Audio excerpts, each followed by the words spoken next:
As we wait for submission today, we are going to look at something that is by one of our regular submitters, Lucifer. Lucifer tends to do these levels that use the main world, usually for some spectacular piece of pixel art, so we'll take a look at that first. As you can see, this one is DC Comics themed. We see Batman, we see somebody in blue who I can't quite make out. We definitely see Harley Quinn and Joker. But in any case, this is Batman's Slick Flip Switch Trick, which is itself a bit of a tongue twister, but signifies something involving jumping and switching blocks. So it's about 30%, but about a generous 3 minutes in length. Let's take a look. Hello, Alex. And hello, Julian. It's going all right. Hope you are both and doing well.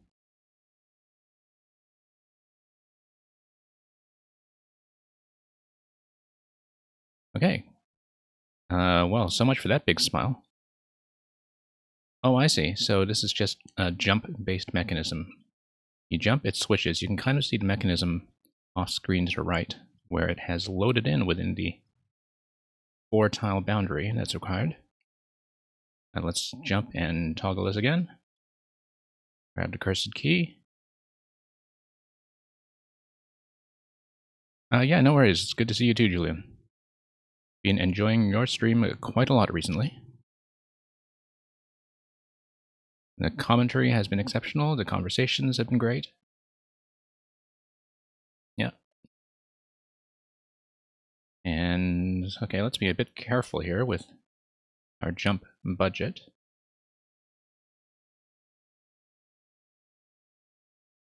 And dodging this chomp. Okay, the timing is set up such that we do need to go around to this side first.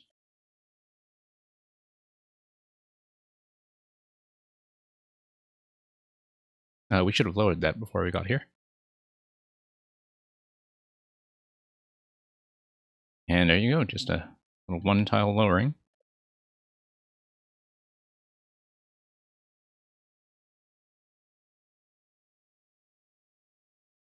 Now, so far I haven't paid too much attention how the jump switch mechanism actually works, but it is definitely based on a jump action. And you have... Oh, I see. It's almost certainly the poison mushroom.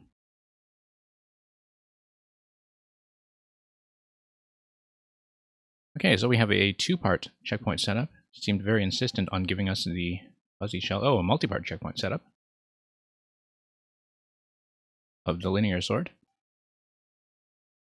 Always impressed every time I see that. I mean, I know that's been a piece of tech that's been known for quite some time, but at the same time, you know, the use of the pink coins for an entity trick to control the gating like that is a very interesting mechanism. Okay, so we see a conveyor belt that's pulling that piranha plant up and down. Whoa, that was a mistake. No game sound. Okay, just a minute. It may have cut out. I will fix that. Thank you for letting me know right away. Sometimes it cuts out in the middle of a level, and I don't notice for a while, so I'll just fix that. And do let me know if it happens again.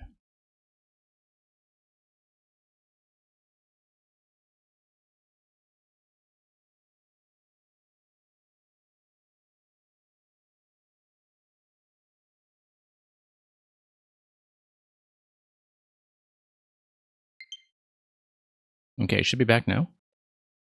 And yeah, have a good day, Julian.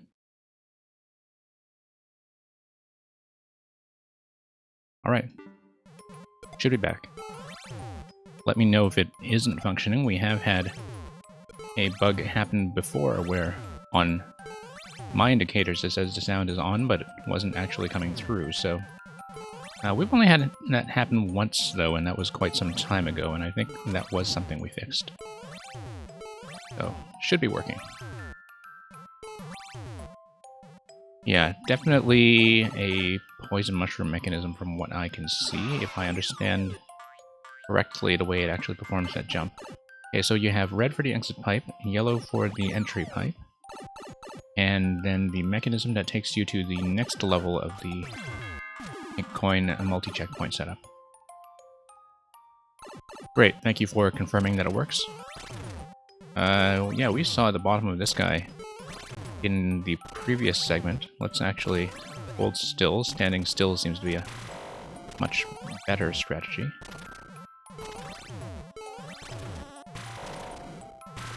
Standing still is a much better strategy there, too.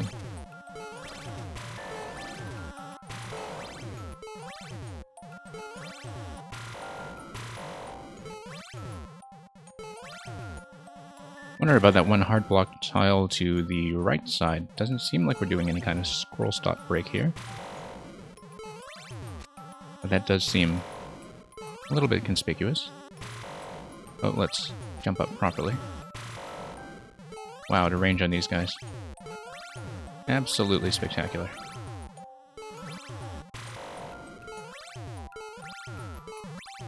And there we go. On to the next zone. So yeah, fairly relaxed experience. As you can see, it was about a 30% level. Notice the heart on the checkpoint screen as well. Very nice to see that. Highly encouraging. I know it's just part of the cover art, but... Okay, so this looks like it's a timed survival based on the Spiny Shell going over to the blue spike top, which I think when killed will release the key, so... Purely time survival, fairly relaxed, since we do have the Buzzy helmet to keep us company.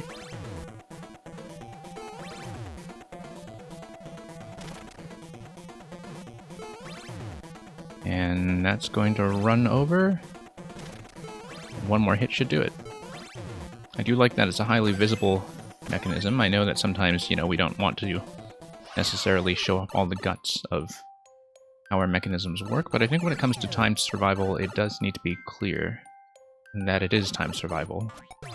And so it's not just a bit of a mystery where you're, you know, hanging around until something happens. So this will be, of course, as we just discussed, another time survival with a very visible mechanism, this time heading over to the Bob-omb, which will also break the scroll stop on the right. Notice that ducking with the Buzzy Shell doesn't do anything against Phanto, because nothing seems to do anything against Phanto. We do have the Cursed Key for what will eventually be another door on the other side, I'm sure.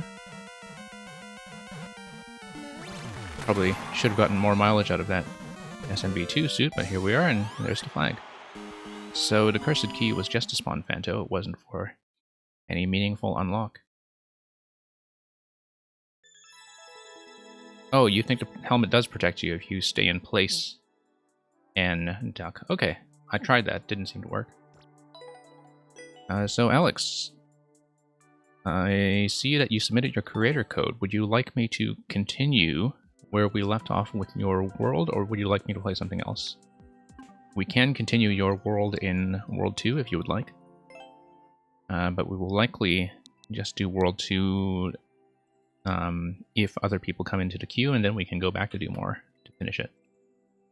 So I'll just put in your code, and then we can decide as we go.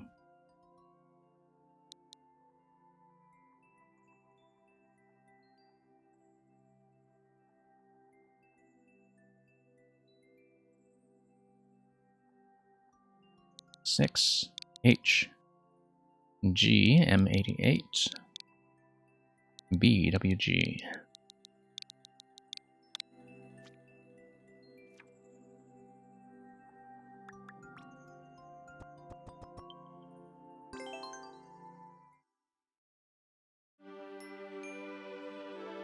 Okay, so we will return to Alex 17 world, where we were somewhat embarrassingly soft-locked in a red-blue dotted line block last time by pounding a switch as Big Mario and then taking damage in a very inconvenient location. So this time we will avoid that, and we will follow the story once again. So we spent part 1 heading through this fleet of submarines as Gamma irradiated Mario.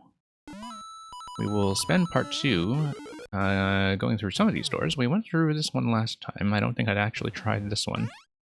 Unless one of them was a bonus room. Oh no, this is where we came from. What's this one? Oh yes, that's right. This was a bedroom with a fireplace and a chimney and a smokestack. Look at that, very neat.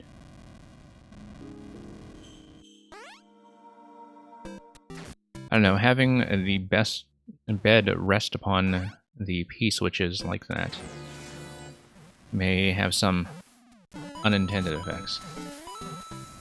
But let's not get hit by that. Oh yes, this is just a... It's not really an accessible Fire Clown car. We just need to skip over Bowser, who is defending the big mushroom, and then just go for a ride. And we'll just sail over these guys gently in space. Hi Jabbar, welcome. You want the exclamation mark before add, because the bot did not read your code due to the lack of the exclamation point.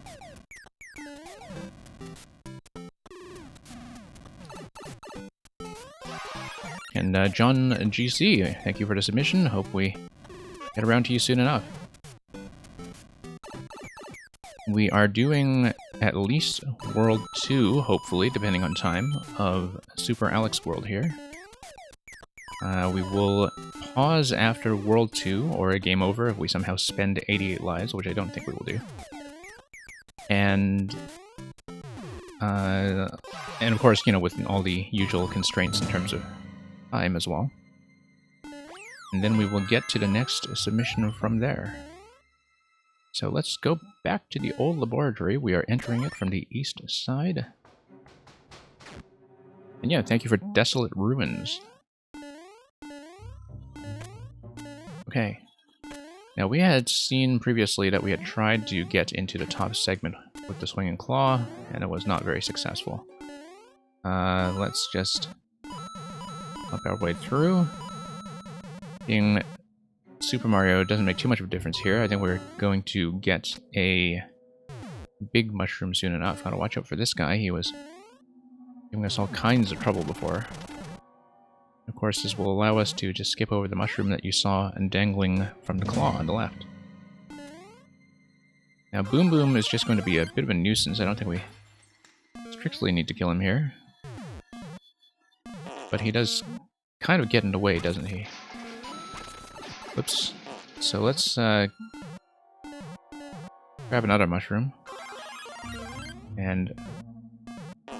oh, no. Yeah, let's kill him first. Let's kill him first. No, let's grab another mushroom first. Now, having these limited like this may be a bit of an issue, I think, instead of having them spawn. I do know that's partly an aesthetic consideration, but...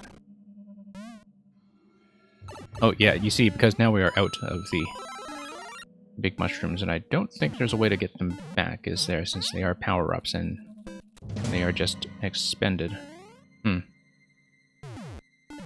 Combos, hello. Welcome, and thank you for the submission. So, Alex, we're not stuck here, are we, from using up all the big mushrooms? I think we might be. Whoops. Okay, we'll just need to be a little bit more careful about budgeting them. And Zombie Slicer, I forgot to note your submission as well. Thank you for Precise Porcu Puffer Pass. Which sounds very fishy.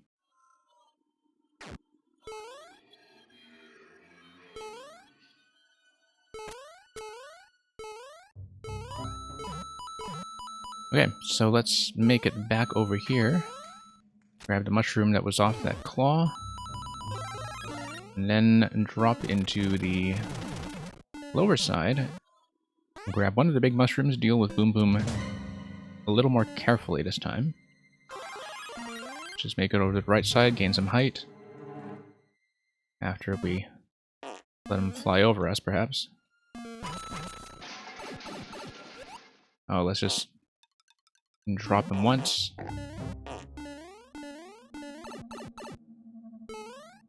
No, no, no, no. This is a bad idea. Well, that was also a bad idea. Yeah, that thwomp is technically on screen, but surprises me a little every time. So let's head back up and see what we can actually break with this guy. Right, something like that. Just trying to remember what our progression was. And yeah, thank you for Fireflower Frenzy. Lots in the queue already. We'll hopefully get through them efficiently today. Boom Boom's still kind of hanging out over here. Oh, this was not where we were supposed to go. I am locked again, aren't I? Okay, let's do a start over on this. That is definitely a ceiling soft lock. Left side door, that's right, I remember now. Well, let's just start this over. It'll be quick. I break things, that's what I do. That's how I play this game. But that's why you send the levels over here to me. I mean, that's the service we provide.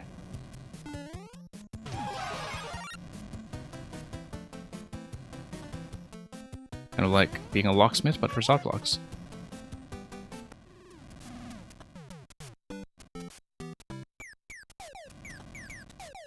I mean, you know, that's what playtesting is for, but it's probably truer of me than for many other players. I think some of you who are submitting here for the first time will find that out the hard way, is that I do tend to poke around levels a bit just to not necessarily do any quality control, but just because I like experimenting with what I see and not trying the obvious thing. And sometimes that has its virtues, and sometimes that has its vices. So, let's head back to the laboratory and do the obvious thing. Shade Demonic, thank you for Companion Shell.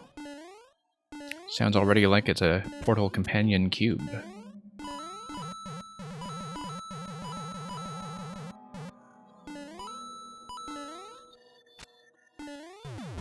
Okay, I actually have not been hit by that thwomp, remarkably. Even though I forget about it every time I come here. Okay, we don't want to break that door on the left side. That's right. Okay, let's deal with Boom Boom first, if we can. Nope, no, we can't. Let's back over.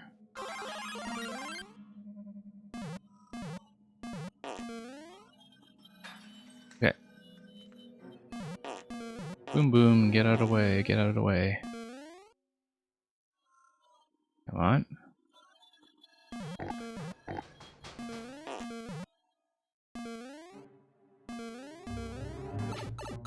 Okay, Boom Boom is being a bit annoying. We'll just swing him over and not get hit by the thwomp. We're down to one big mushroom. Let's not use it. Okay. Boom Boom really does control the vertical spacing there and just hover over you when you try to get by, so we'll have to figure out how to deal with him.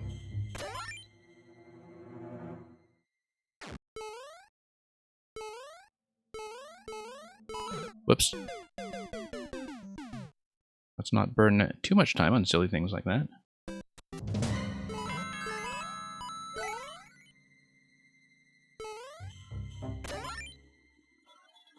And the real boss is Boom Boom. Actually, the real boss is probably the soft locks, but we'll figure that out. I mean, you know, I guess you do have a limit of 3 charges on the big mushroom in the later Bowser fight as well. So that's something that is familiar to us. But it does require you to recognize, I think, that once you have expended these power-ups, you are kind of done. Yeah, issue with the big mushroom is that you simply don't have a lot of room to move around here. Okay, got above him, that's important. Let's just go. Move on, and there's the horror music. Very horrifying. And nearly blew that one. Oh, that's okay. We have more big mushrooms on the way. We lost that one as well. Let's just try to navigate our way carefully. Everything's on fire. Look at all this. Everything's on fire. Okay.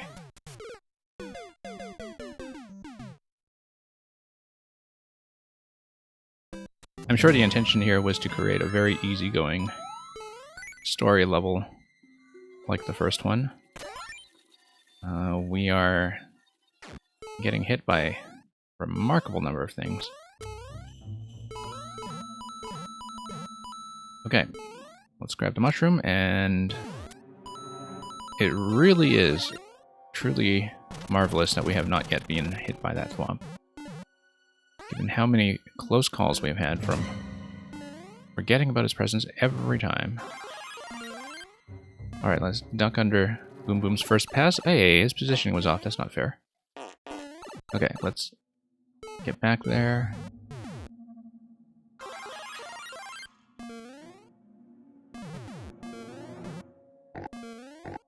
Oh, come on, Boom Boom, get out of the way. Get out of the way, get out of the way. Come on. Alright, we have to fight him over here. We need more space to deal with him. Okay. There we go. There we go, much better. I think that is a significantly better approach. Now, our job is to not be hit by that swamp. So let's be cautious. 4 and 3s, welcome back. Big ol' Thwomp, a helping hand. Okay, interesting name. We will hopefully get to that soon when we are through being set on fire. I probably should have saved that for later. I don't think that's absolutely required to get through this section, at least. But of course that presumes that you don't do things like that to yourself. Is it going to come back? Yes, it is. Okay.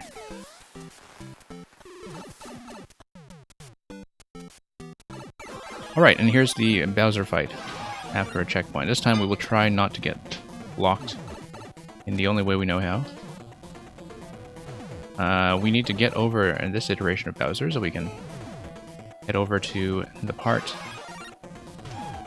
that is a bit of a waiting game. As you see the Podoboo float along the bottom edge of the screen, activating a series of bombs that will lower the Munchers and allow us to grab the spiny shell. That's right. Those of you wondering how we know this stuff already, it's because we did actually play this level, as I said, a little earlier in the weekend. We did not do well in it. Particularly because you see all that fire there because there are, in fact, 2 Bowsers. We should, in fact, take the advice to go for the on-off switch on the right side right away, but Bowser is kind of obstructing us.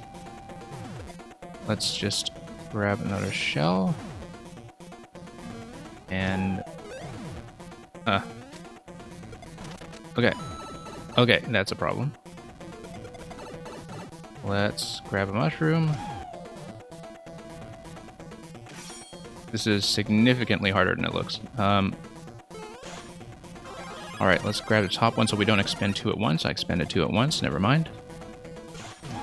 Let's use the shell deflection to... Ah, okay, come on.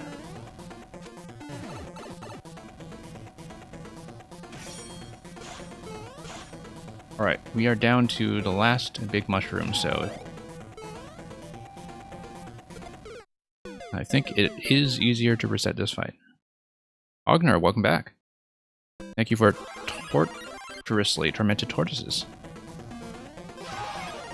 Queue is filling up nicely today. Oops. Alright, let's just try to rush over and get in position for the drop. And actually, we don't need to drop over here. The bomb is going to set off the middle segment as well with the Munchers. And that is probably going to work out better for us as a drop point. Like, we don't need to drop on the left like how we've been doing. Particularly because if we dropped in the center instead, we would be able to grab this mushroom without expending that first one. And yeah, you see the issue there is I should have dropped on one of the right sides rather than the one on the left. That's because we know to flow the level. If we didn't, then, whoops, it would be safe to presume that we should just drop down here. We should retrieve the mushroom on the left side, though. And then let's head back over once Bowser gives us permission to do so. And let's let the bombs go off, and we'll drop over on this side. It's okay to lose that mushroom because we know there is a big one coming our way, which we will of course lose immediately. And then now we're trapped on this side yet again. Okay, Shelmet. Nope. Okay, we got out of what was formerly a soft lock. We need to let the Bowser on the right be raised up to disguise, because I think that will crush him and give us a key. I think it should give us a key. A little bit dangerous to be standing here. Oh, I mean, that doesn't give us a key. Or does it? Well, it certainly gets rid of him. And then now we need to figure out what to do with this guy. We may have to kill this one. It's possible the on-off switch only does us the benefit of... Okay, so let's grab a big mushroom on the left. And let's nuke this Bowser from below and just kind of poke his feet for a bit. We've got plenty of time, so as long as we don't drop into the abyss, we should be fairly safe. So yeah, it seems like the on-off switch there was mostly for crowd control of the second Bowser. So we'll just poke his feet for a while. Thank you for the follow. I'm glad the notification actually works because the notifications have been a little bit glitchy lately. I don't think I actually received every indication that somebody has been following. Yeah, so we'll just poke his feet for a while. And there you go. Through the door. Much smoother experience than last time. Okay. Oh, I see. So we are back here. There we go. We should have... Oh, okay, that's just the flag.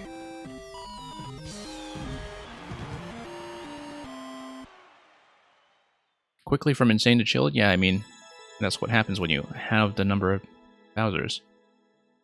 So, thank you for the GGs. We will check how we're doing for time, because this was part of a world, and we do accept worlds, and we do them one world at a time. So I was going to do World 2 and look at the second stage, but it is fairly lengthy queues, so I'm going to see how long we've spent so far, and kind of adjust our expectations accordingly. Yeah, so we've been on this for about 20 minutes, so we'll give kind of one or two quick attempts on this one in case it's something fairly straightforward. But we won't spend too long on it before we get to the next person.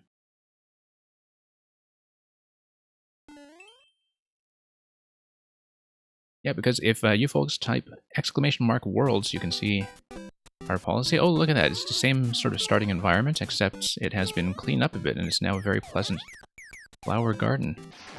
So this is a very familiar home, except it now has a pet Goomba in it that we're going to summarily stomp. And as with the previous level, you can see that Mario has his bedroom, which is now also infested with Goombas. So either he's been keeping them like pets, you know, like they're tribbles or something, or the Goombas are a problem we'll have to deal with. So here we are, same kind of environment, except in the daytime.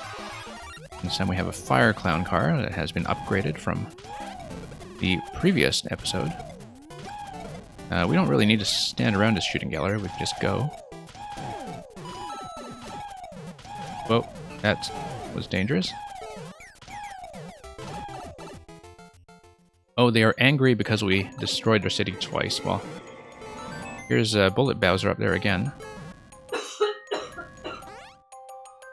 In this little airship segment, let's actually grab that checkpoint. That would have been a bad thing to miss. And let's look at compartment number 1. Okay, that does well enough, except we lost it pretty much immediately. That does not take us anywhere.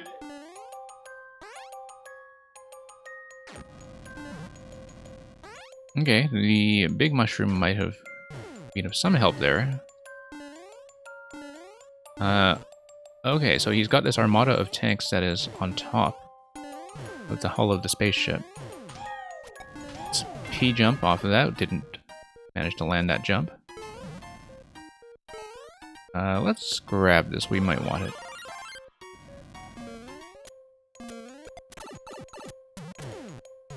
Okay, that was perhaps not the cleanest. We could have executed that, but we will make the climb. And enter the red pipe. Grab this once again. Oh, there's a checkpoint down there in the lower level. You know what? Let's grab that. Let's grab that. I don't see any reason not to go for that. It is kind of nice that you need to pay attention for the checkpoints and they're not just directly on the speed path. That gives a little bit of accomplishment, I guess. A little extra accomplishment for anybody who wants to do this the hard way. One-way panels over here. Hitting the P-switch will block us because of those coins, but we are Super Mario, so that doesn't matter too much. Oh, one-way panels. Let's figure out how this is going to work. Oh. Oh, okay. Those arrows were slightly misleading me, so... Okay.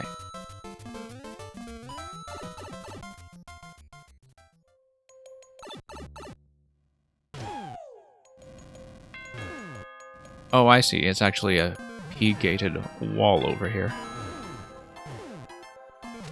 So... that's okay as long as we can figure out what's actually triggering the key. I don't think I can see it, unless it's a timed switch of some sort. Unless we merely failed to kill something, that should give us the key. Kind of looking around at this level and seeing what we can do with it. Alright, let's get back into the ship.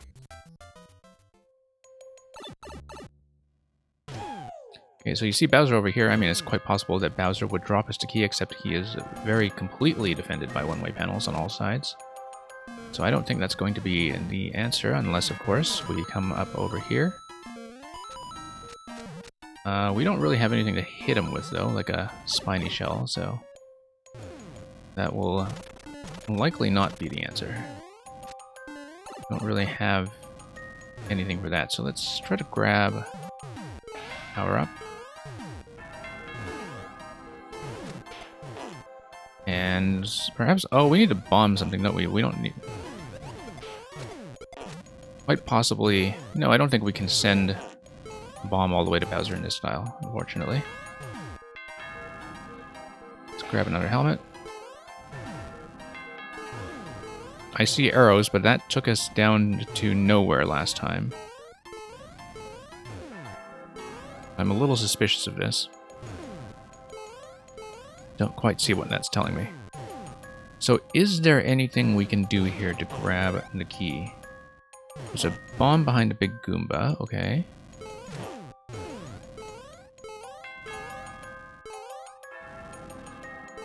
Yeah, so everyone currently in queue, if you do stay, we will get to you today. I don't tend to finish without getting through the whole queue, at least to the point of seeing people's levels, if not necessarily finishing the longer ones. But we have started up quite recently, so there is plenty of time to see more.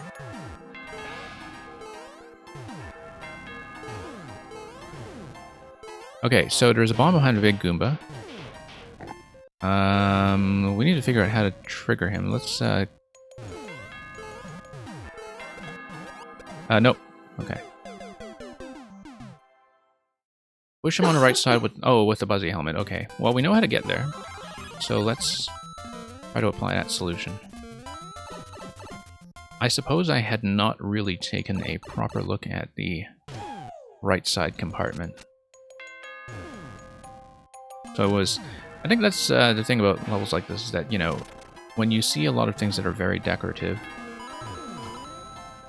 you know, that are story segments, it can be difficult to get a sense of what is actually mechanically relevant to design. We'll need to hit a P-switch again to unblock that.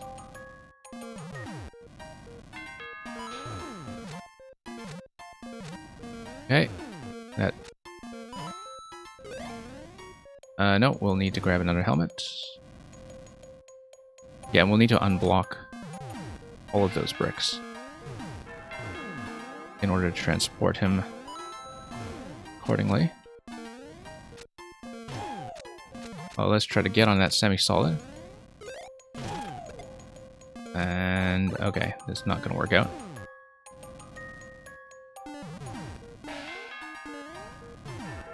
Hey, Sneakin'. How's it going? Whoops. We'll try to make one more clean attempt on this, and then we'll probably, just in the interest of time, hold off on this world for now, since we have already completed one level in it in this segment. But we'll try to make a nice, clean attempt to get Bowser to work the way he is intended. Okay, let's grab all of that. Let's watch over this annoying little spike in the bottom left. Okay, very nearly just stepped on it again there. We need to get on the bottom on the left side there and bump Bowser from below. There we go.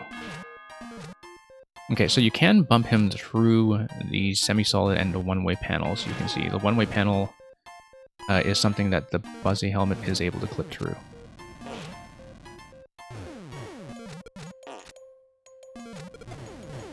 Okay, so we need some kind of on-off activation now, or do we? No, we don't, because Bowser Fire is actually enough to work with. We just need to dodge things. Dodging that chomp seems to be a bit of a... Okay. Bit of an obstacle, but we managed to get through, and that's a boom. And here we are again. Okay. He's going to try to drop some bricks on us. We're not going to be fooled by that. Not going to be fooled by that at all. And here we are at the flag.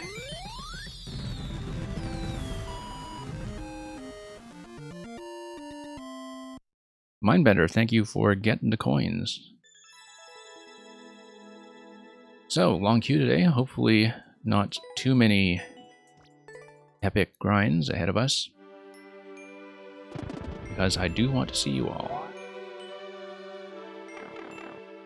And that's going to fire us over. I mean, I know we didn't replenish lives there at the Toad House, but that was, once again, in the interest of time. So World 3 is something we will continue the next time we get to Alex in the queue.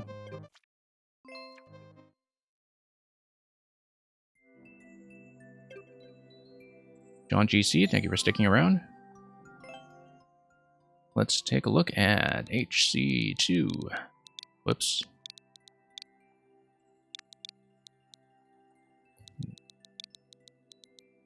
Nine and 1. H2. G.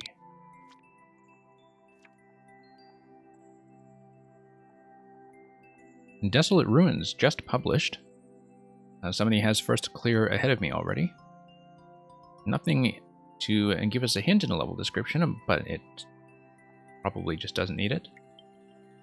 So let's have a go at it.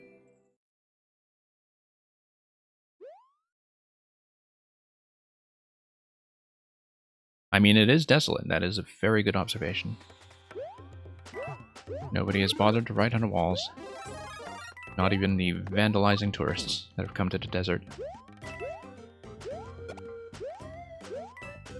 Okay, so yeah, very much a traditional layout with a Chomp in it, nice little bit of variance. Let's grab this 10 coin as a little bit of a wall jump check for people who know how to do that. Power up? Yes. Oh, okay, there we go, Red Yoshi. As if this place is not hot enough already. I haven't seen Red Yoshi in NSMB in the longest time. It's been quite a while.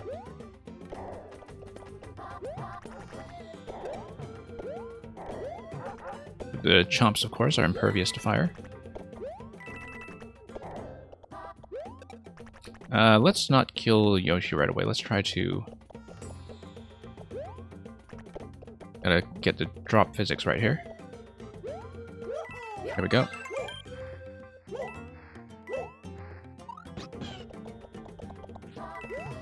Had to remember for a moment if Yoshi actually kind of follows the momentum of your arc when you drop off of him like that.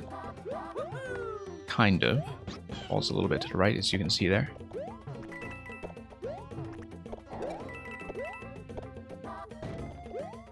Why, thank you, Mr. Thwomp. When we play traditional layouts like this, we do like doing all the bonus content that we can see.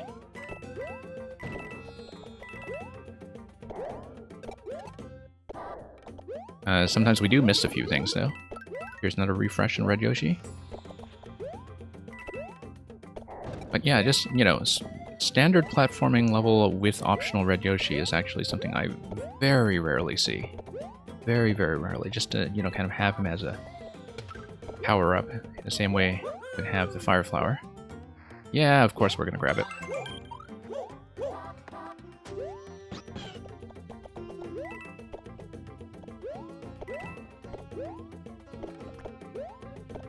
Kind of wish, while we're on the subject of NSMBU specifically, that we add in the light bulb Yoshis, if you know what I mean from that game. You know, the baby yellow Yoshis, I think, that expand into light bulbs.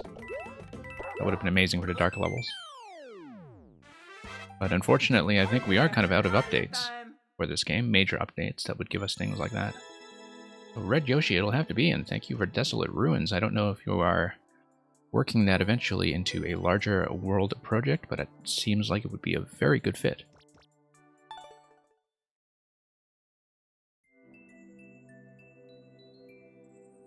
And for those of you new here, if you are cleared from the queue, you are welcome to submit more for as long as the queue is open.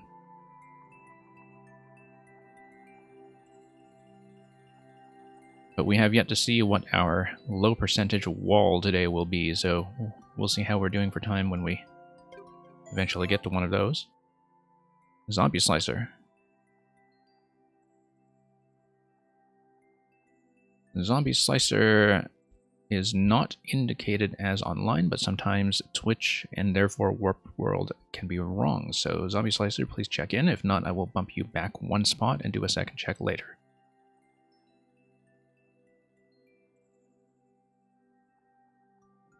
In the absence of slicing zombies, we will take a look at who is after that. And that should be Ken Combos. Ken Combos, are you here? Or have the Ryu combos taken you out?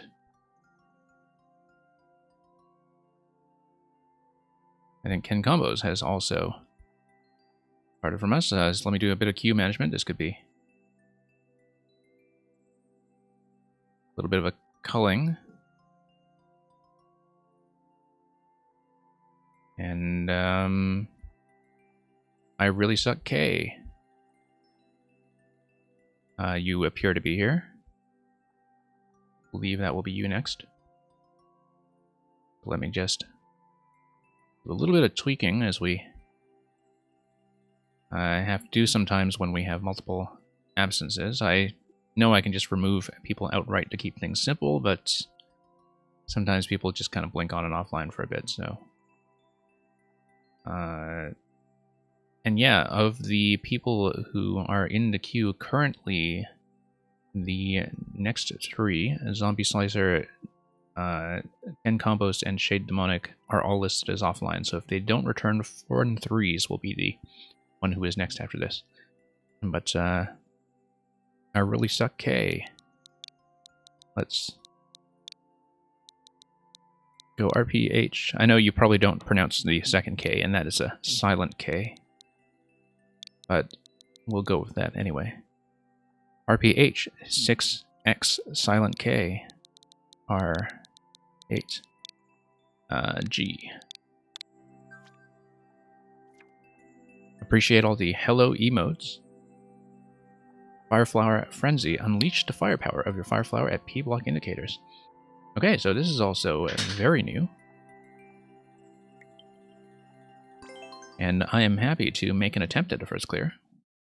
We, of course, have no sense whatsoever of the difficulty tuning yet, but that's what we are here to do. Yeah, thank you as always for offering me the first clear. It is a speedrun level. Okay, so it looks like the double P-block indicator is a double fire. We'll just kind of look ahead to see what we are doing, because... Okay. Pretty straightforwardly a speedrun that requires accurate firing and also not jumping into the icicles. And I'm gonna... Okay.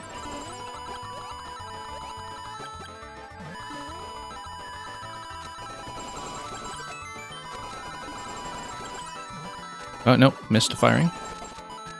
And that will be it for us in this attempt. Yeah, since you do have to duck slide under those obstacles, doing so while timing when to peek your head up again and fire is something that does require a bit of work. I do like that you have a double firing indicator there, even though you only need to take out one block just for accuracy's sake. On the second turnaround there, I actually do like that it asks you to, you know, put in a little extra. Okay, so I wonder why I overshot that the first time. I should just not jump towards the pokey that early, because it seemed like I was on the way to overshooting once again.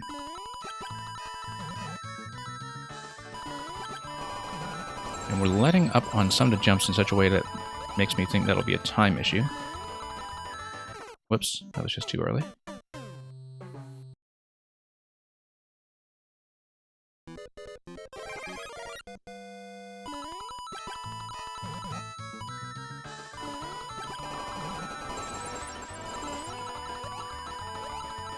Okay. Anyway, as I was saying earlier, I do appreciate it when people give me the opportunity to take the first clear, although whether we will actually do so or not is, as you can see, very much an open question.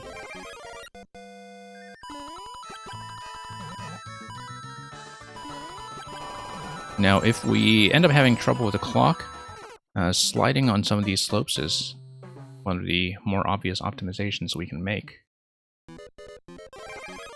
But we won't fool around with that too much right now.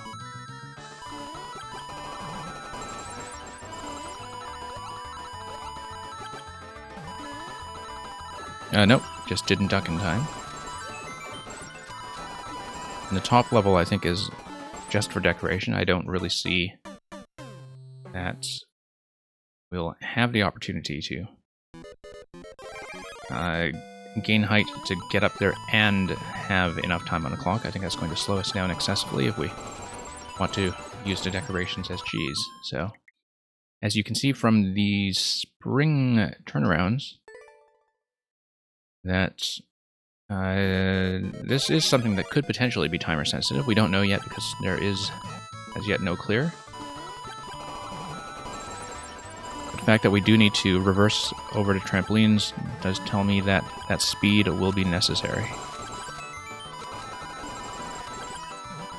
Nope, tried to fire and duck and we just missed.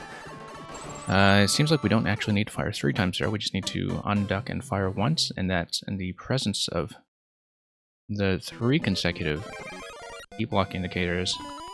Is just there again to give us a little bit of a hit zone, as with the 2 indicators here. We don't actually need that many shots, we just need that approximate area.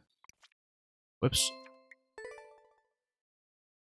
Hard to tell though, because sometimes we have seen instances where you do in fact require as many shots as it says, whoops, too high. As in that very first obstacle. and later with clearing some of the pokies when we're also doing the duck slide. Really do have to control your jump height there. It isn't a full jump. We made the mistake of a full jump before.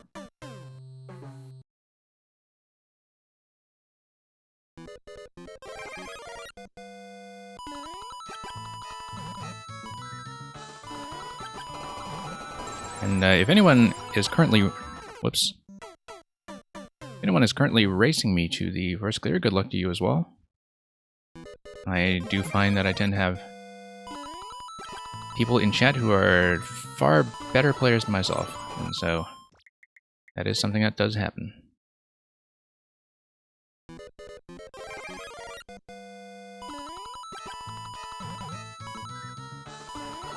Nope. I have to learn how to control that jump.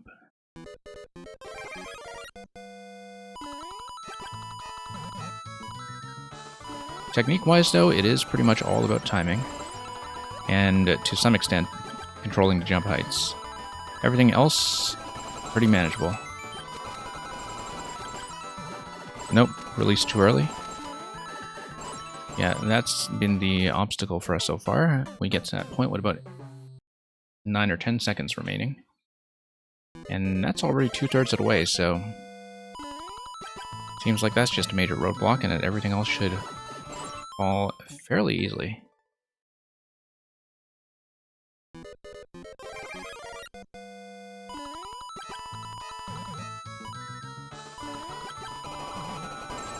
Okay, let's make a cleaner attempt at it this time.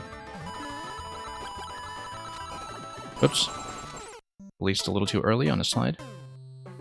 And that is something that we will have to get down. The slide that we get, in terms of how much lead time we should or shouldn't have in releasing the crouch.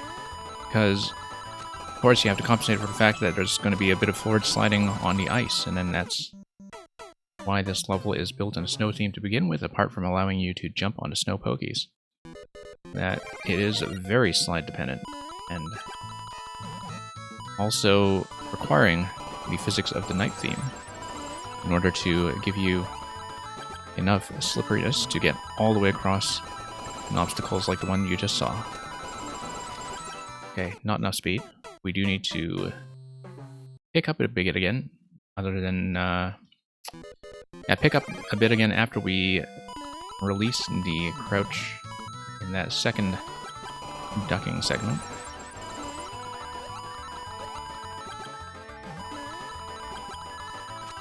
No.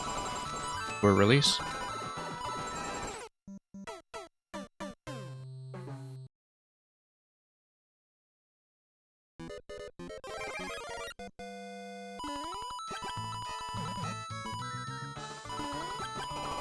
Okay, let's take off once again. Nope. Early release.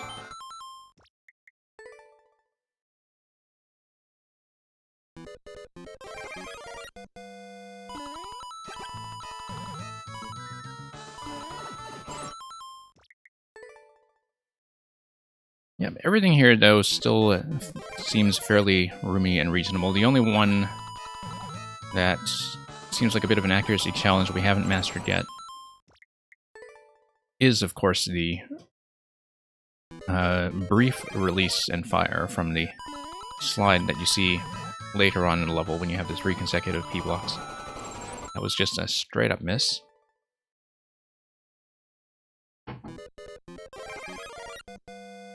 But everything else feels like it can just be put under our control with a few more adjustments for consistency.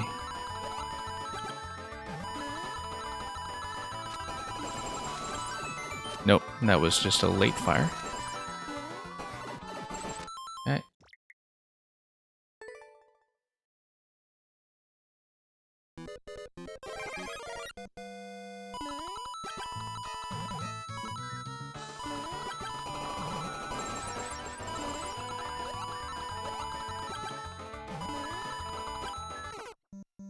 Bit of an early jump. kind of unfortunate, but...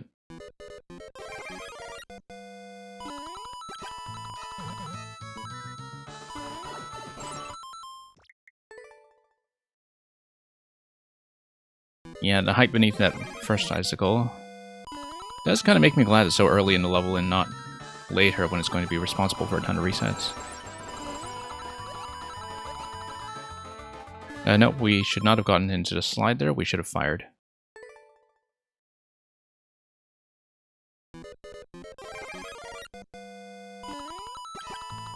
Yep, gonna double tap there. Nope.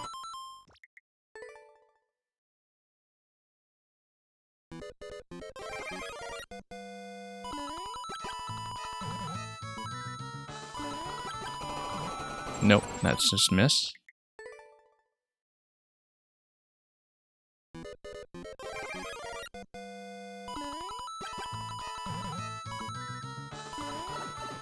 Nope. And that is a very conspicuous obstacle to our progress there. The icicle is just dangling right over our heads. Nope. Nope. Nope. Poor release.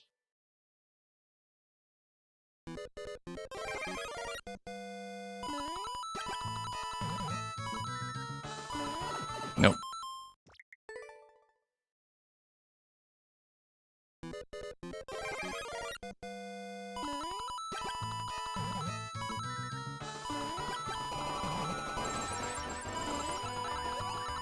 Well, not much to do but improve our accuracy here.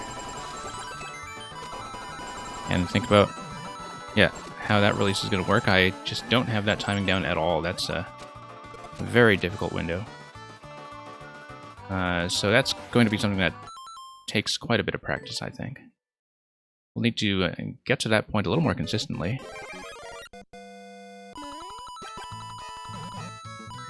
By not hitting our heads here, for instance, and now we are slightly overcompensating for that. But yeah, being able to navigate that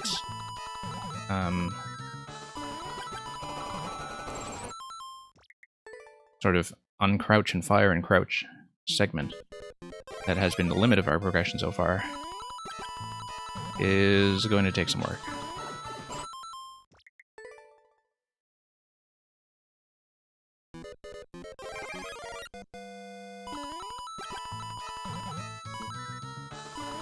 Nope.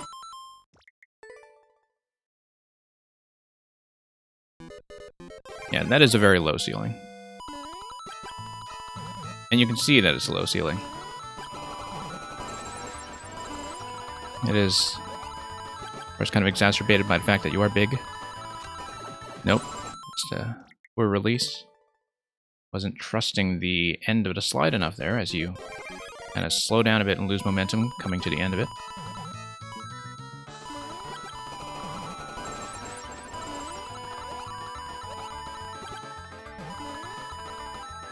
Nope.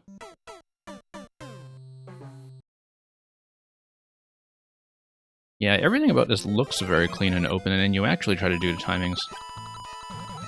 And some of them are actually kind of alarmingly precise. Okay, I do have to pull back on a jump a bit, and yeah, this is not a level that you can sail through with full jumps. You do need to know when to pull back in several places. That being the first of them.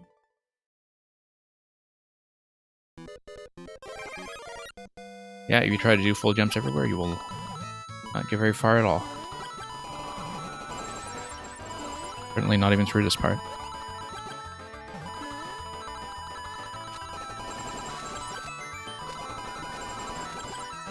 Nope, released too early that time.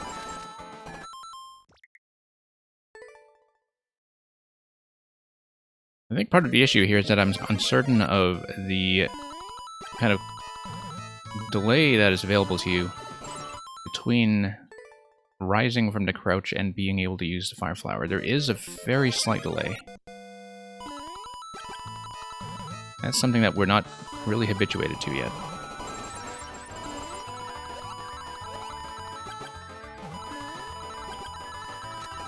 Nope, too early.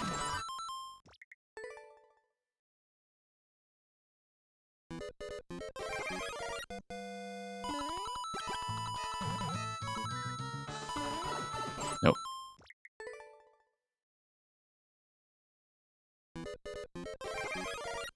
Yeah, unfortunately, I don't have that much more to say about this segment here. I mean, it's just a matter of putting our heads a bit low and our feet a little bit high. And tucking in.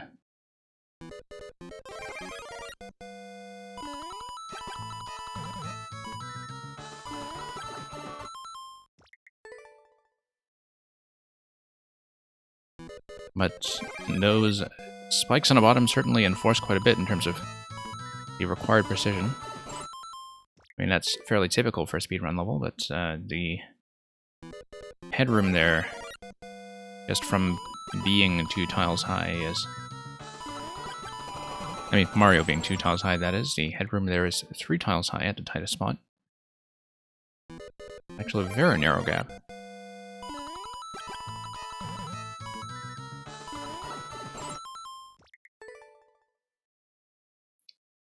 Probably been the biggest roadblock so far for something that looks very benign. Nope. Maybe the problem is that we are sliding into it and that the momentum we have coming into that is excessive. Yeah, so that was without the slide. I think actually as soon as we started trying to do the slide as a time optimization, that's what started throwing us off all the time there. So we'll just not do that. Okay, we have to remember to duck briefly under the first one. Okay, so yeah, it's possible that we just wasted far too many attempts on this from trying to slide under here. Actually, we didn't slide and we still ran into the same problem, so...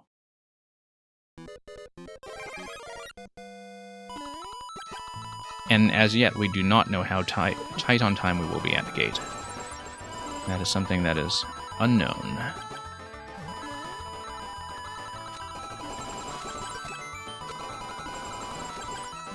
Nope, released too early. And yeah, I haven't even been able to fire out of that, but that's partly because I'm taking damage as I come up. And if you take damage as you come up, no fire flower, therefore no fire.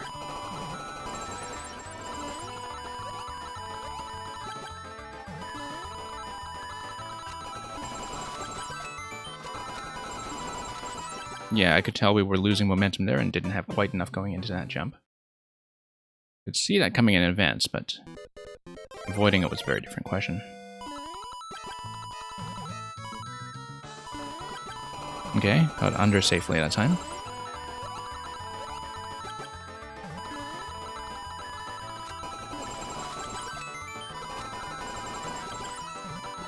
Yet, tried to rise, and...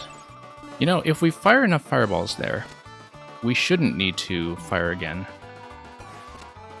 And so the question is, you know, do we get enough distance from the crouch slide to go all the way? I feel like that's just a massive distraction if we do in fact have a second fireball going in to take out that pokey. Like, we shouldn't need to rise from the crouch, in fact, if we do that properly. Unless it's the issue with the crouch not going far enough. That is requiring us to rise. As I'm looking at that, and I'm looking at the amount of distance that you have to cover, I'm wondering if rising as the indicator asks you to is actually necessary. I suspect it isn't.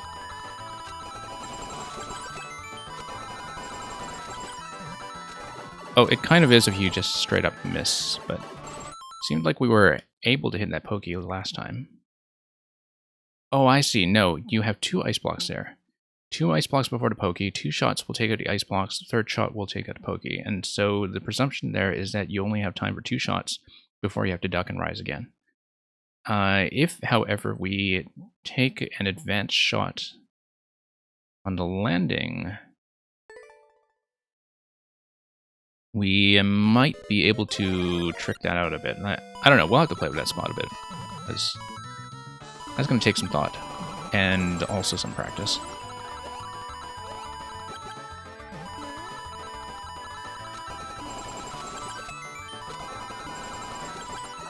No. Yeah, okay, we only really have time for 2 shots. I don't think I should just, at least waste one attempt to figure out some of the timings and the firing mechanics a little more precisely, and so we aren't just kind of guessing in terms of the fireball cooldown. Whoops, that was an unnecessary and quite mistaken slide.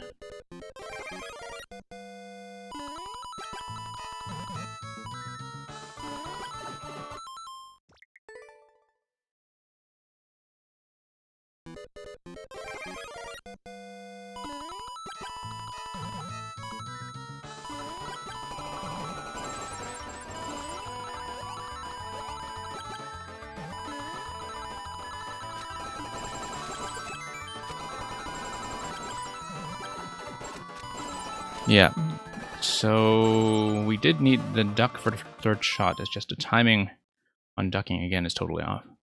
Very, very narrow window there.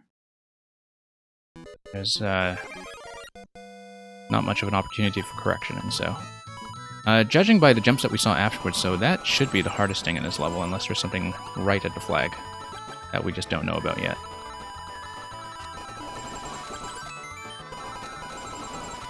Yeah, we lost a lot of P-speed there. I knew I wasn't going to make it.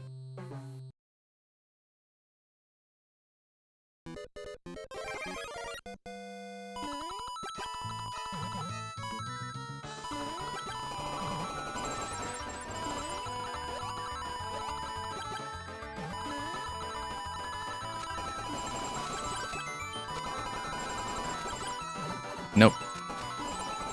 Extremely narrow window. Let's scout ahead. Yeah, pokey. There will be, judging by the clock, coming to that point at around 9 or 10 seconds. Probably enough time for some other additional firing challenge, like a wall of ice or something, before we get to the end. And so, the clear condition, of course, already exists as a fire flower check. But as far as obstacles go, I would assume that there's at least one more firing check after all those jumps.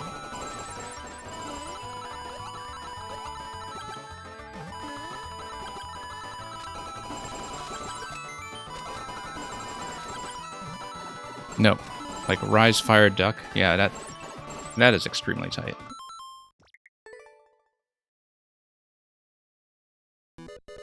Like, I don't feel close to figuring that out. As absolutely no attempt has looked even remotely like it should.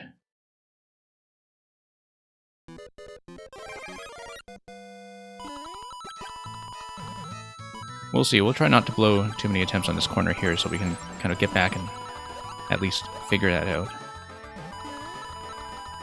So I feel like we're not really past the figuring out part of the process yet, you see? Just not nearly enough time.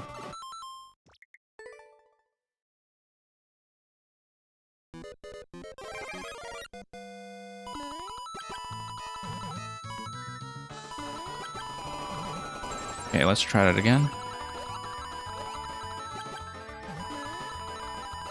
Nope. And thank you for the resubmission of your creator code, Alex. We'll hopefully get through all of that.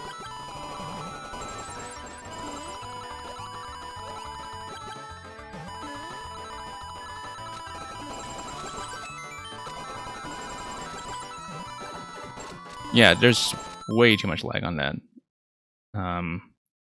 We need to actually practice the timing. We're going to waste a few attempts on this, but we need to practice it. There's just no way. Because let's say you slide. We don't really have a good space to practice it, though. Slide. Okay, slide. No, we just need to fire one. Got.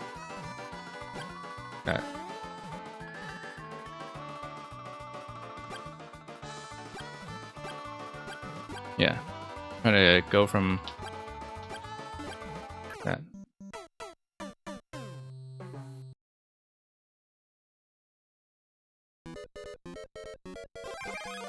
Entirely too old. I mean, I was playing Super Mario 3 when it was current, You can probably infer to lower bounds from that. But yeah, it's a very kind of tight window to release to crouch and then fire. Like, you release to crouch and you kind of need a full frame there. And then fire. And then... yeah, you see? Way too late that time. The whole sequence is late.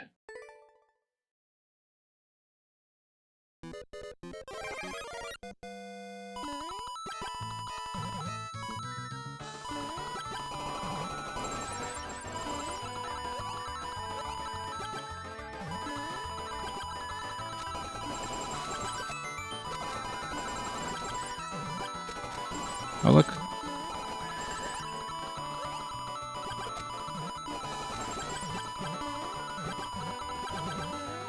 No, no, no. Oh, trapped. Okay.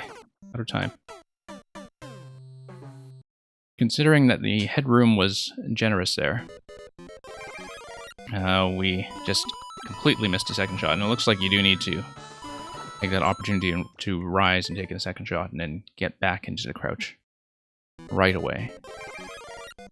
Well, I mean, it was the first time we saw that, so for a blind effort at that set of obstacles, it was not too bad.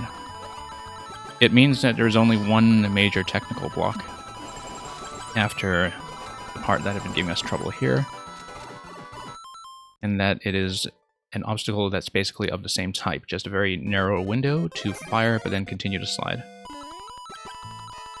And at that point we had 2 seconds in a clock, like going into the part where we were sort of trapped from losing momentum. We had 2 seconds left, and that actually leaves us a little bit of room to make an adjustment. Miss. Just a bit of room, but, well, we've basically seen the whole level at this point, except for the final jump coming out of that.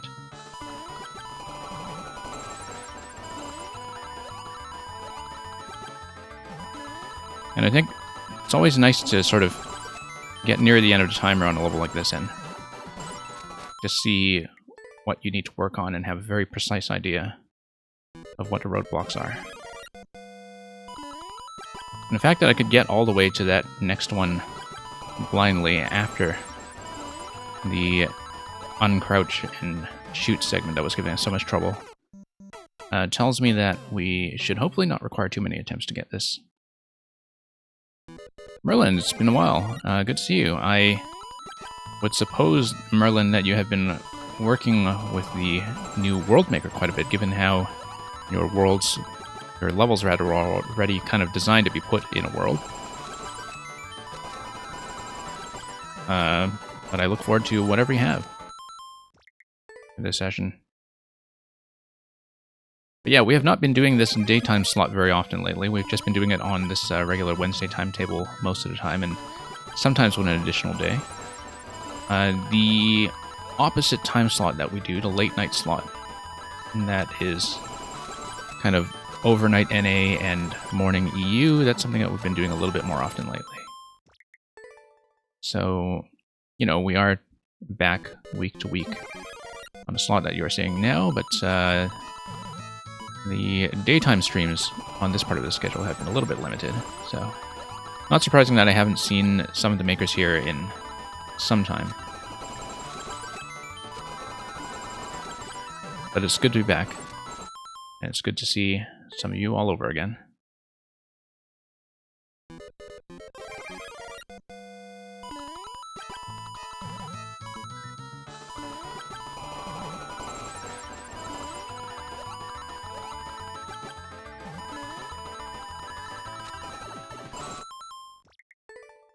Okay, rise and fire and crouch. Yeah, and the trick to that is you just can't spam fire button too soon. You really do have to have a slight window between rising and firing.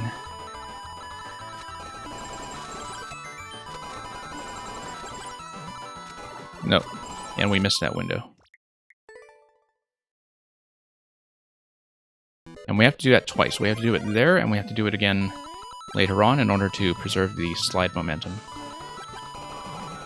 And if we don't preserve the slide momentum, we miss the last jump to the ending card.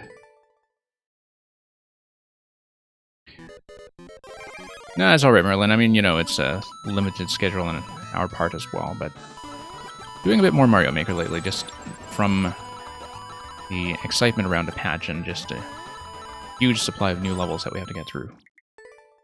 Given that a lot of people have come back to the game after some time off, or started to finish some levels again after some time off.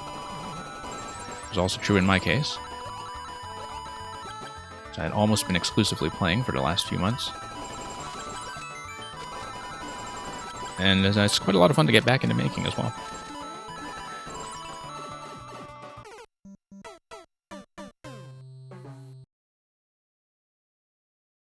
So yeah, just that one firing segment and the second firing segment, and we should be finished with this.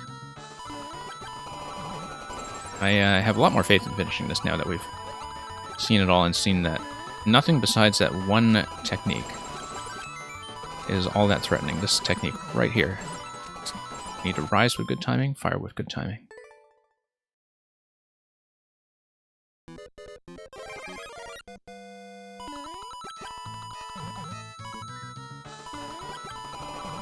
And that's really the main thing this level checks. Like everything else, surprisingly flexible in terms of things like firing accuracy. Merlin, you are absolutely welcome to add your Maker ID. You are also welcome to read !worlds. I'm not going to type it in right now because my hands are full, but we do have a policy on submitting worlds as well that is also a good fit for traditional makers. And yeah, viewership has definitely blown up. Like, Sneakin', I've seen some of your numbers lately in terms of the streams for sure, and I mean, part of it is helped by the fact that you've been running these marathon sessions day to day, where it seems like you're always online, and that certainly helps, I think, for building up that base. But yeah, I think everybody's just been seeing resurgent interest in Mario Maker again. Queues are longer. Courses are more recent in general. Just a lot of excitement going around. And it's almost too bad that I think it's the last time we'll see quite an event like this for Mario Maker 2, given how it was supposedly the final major update. No, missed a firing window again. You have to rise, and then you have to wait, and then you fire, but then you have to do that quickly enough to duck again. And that's a very tall order, because the issue there is that we are hitting the Y button too soon after we rise. And if you hit it too soon, you just don't fire at all.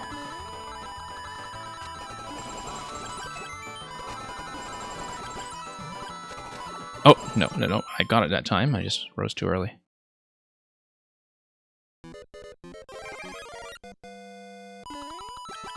Yeah, good idea, I think, to stream the crap out of it. I mean, you're going to be playing it anyway. You're going to be spending that much time fooling around with the tool set.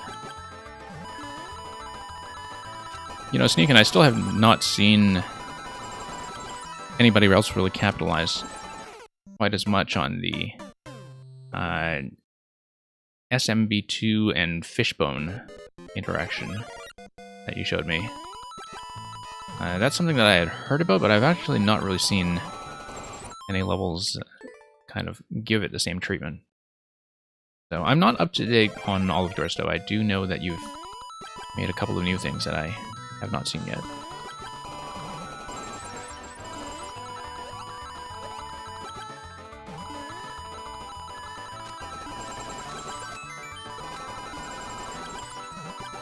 Nope.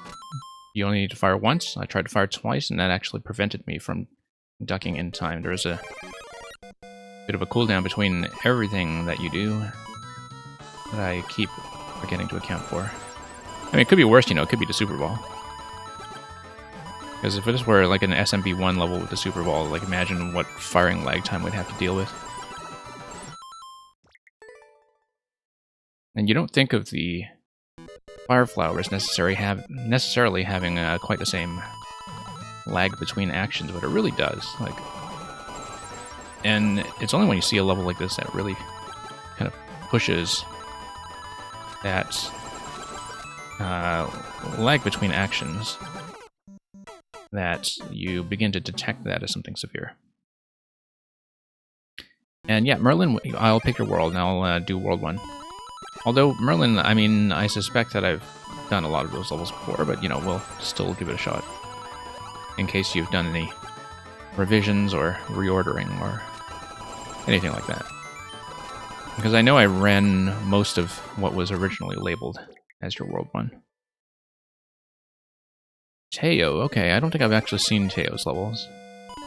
But then, you know, this game is just so huge, I discover all the time that there are some very significant makers that I've missed. And then I realize they have massive lists that I'll probably just never have time to see. I just... Nope. Miss. I rose, I failed to fire.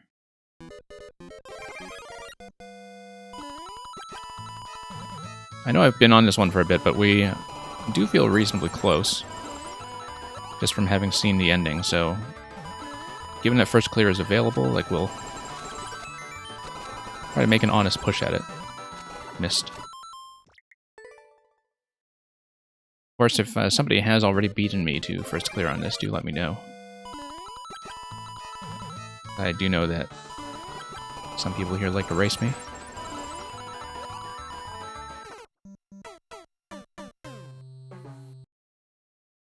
Okay, so they're all a bit easier except 1-1, I see.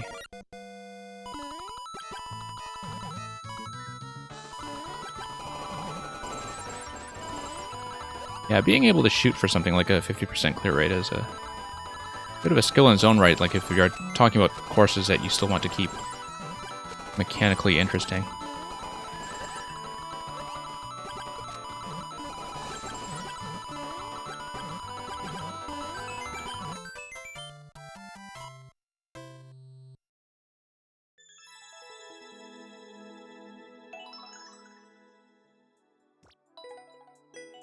Thank you for the first clear. Again, I do appreciate being offered that, and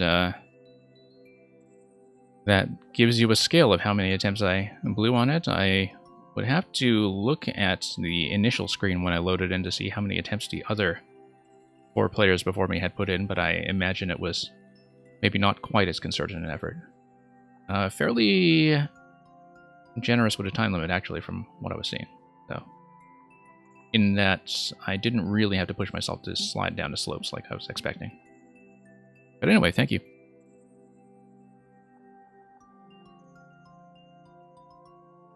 And okay, we'll kind of do a check for all the people who seemed to be offline earlier. Okay, so last call for Zombie Slicer, I think they're long gone.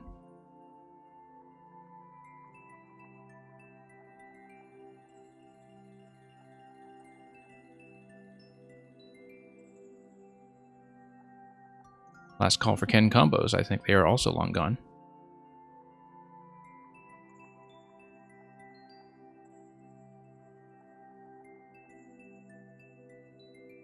But yeah, that one took a bit of effort. Chillin' Fun, welcome. Last call for Shade Demonic, who I think has been absent for a while. We had a few people come in early, and then they realized how long I was going to take on things, and that happens. We're all used to it on both sides of these viewer level streams. Chillin' Fun, I know the rules page looks extremely long, but the concept is fairly simple. I do take all genres. I do take all styles of levels. I don't necessarily complete them in one segment, but that depends on how much fun I'm having, how much progress I feel like I'm making, how close we are, whether first clear is available, which kind of affected the calculation with the one we played just now.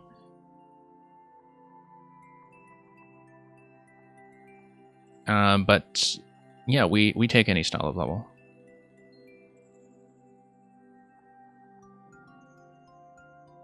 Four and Threes, I don't know if you stuck around.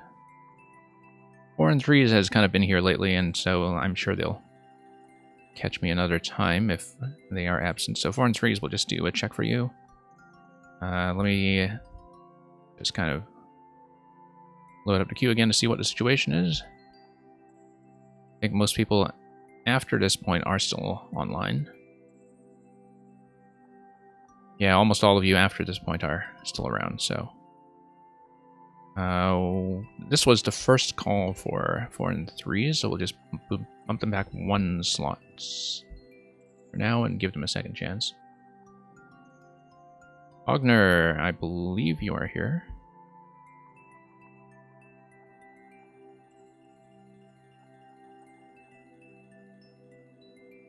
The queue is fine. That's fairly normal, actually. Especially when we, spend about half an hour on something that requires a fair bit of repetition on my part. Like, I totally understand if some people would rather move around a bit. So let's take a look at LDY.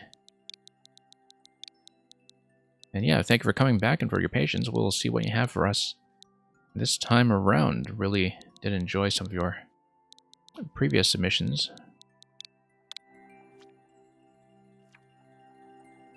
Okay, torturously tormented tortoises, fairly popular already. This terrible tale of transgressor tortoises tortured in a tantalizing twist. Ogner, I don't know if you have met...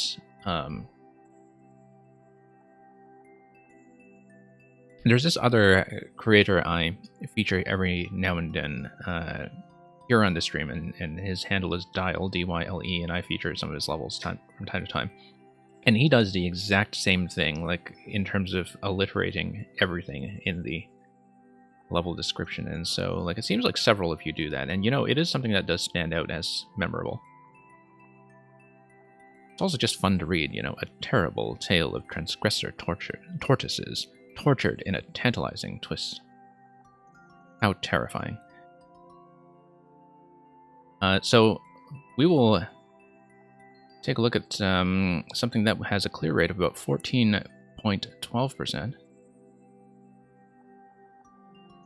Or rather, 12 plus 2.12%. I don't quite know how to spin a synonym out of percent that will give us something commencing with the letter T, but let's torment the tortoises.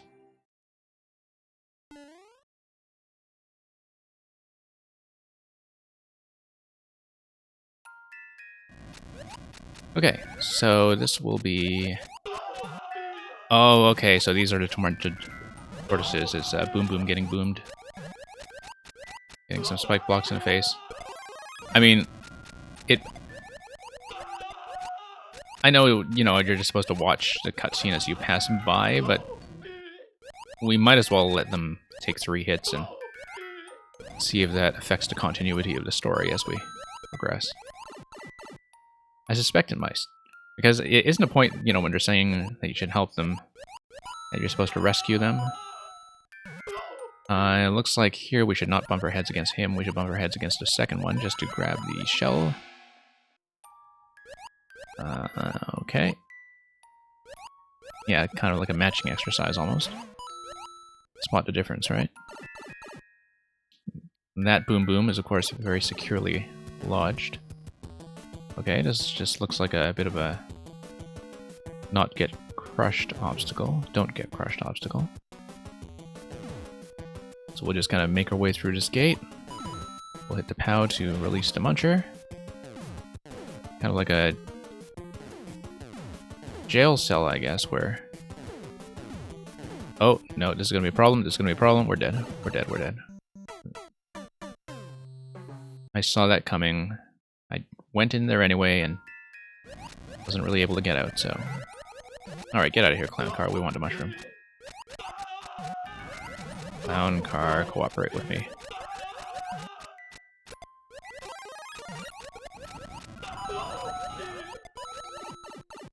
Commanding cooperation from Clown Cars is cumbersome.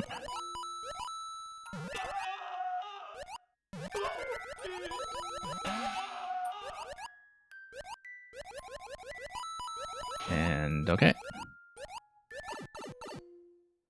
Josh plays Pokemon. I like good troll levels that kind of you know, show me something new or interesting or creative about the game in a way that doesn't, you know, force me to repeat too many lengthy cutscenes. So, yeah, no, I absolutely take troll levels in a stream. Like, it's not like they're a special taste of mine or anything, but I do play them. Okay, no, we messed up in the same way again. Exact same way. We have to watch that timing carefully. And I did think about swinging out of it that time, but yeah, it's likely to trap people because it traps you if you try to get in there on the first cycle. Like, you really do have to wait and time it out properly, and I think generally most Mario levels have a way of training players to have this expectation of always forging ahead as fast as possible as being a viable path. And it's very easy, even in a slower paced level, to fall into that habit.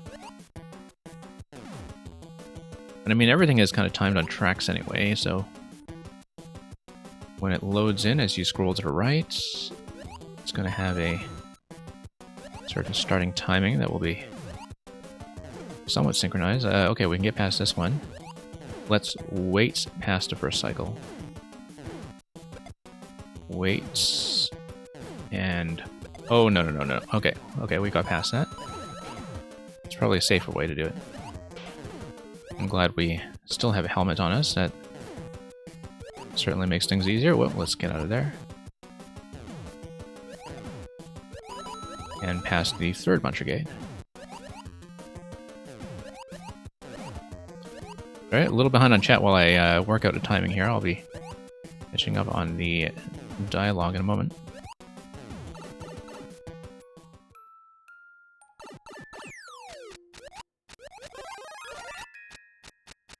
But yeah, those of you giving me submissions, thank you for those. Oh, I didn't really watch that cutscene properly, but I think it's just more crushing of the Boom Booms.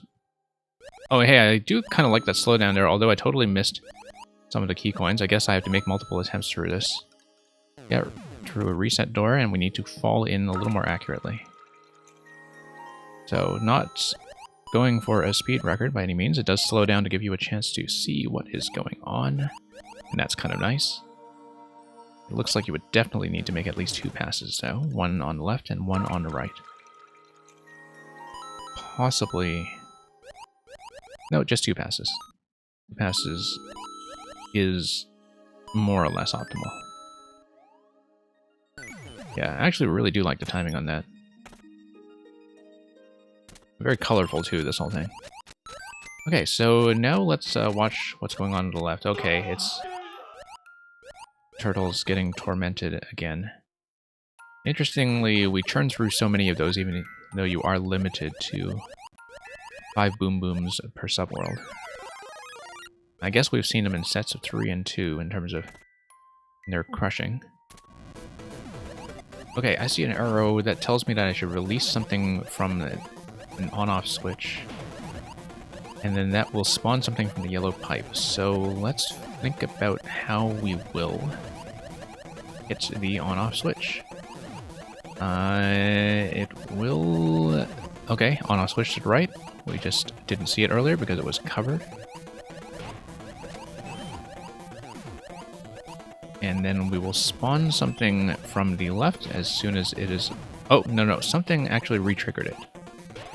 And so we need to go back and hit the switches on either side, actually. Now we lost our protection. I see. Okay, so it resets like that.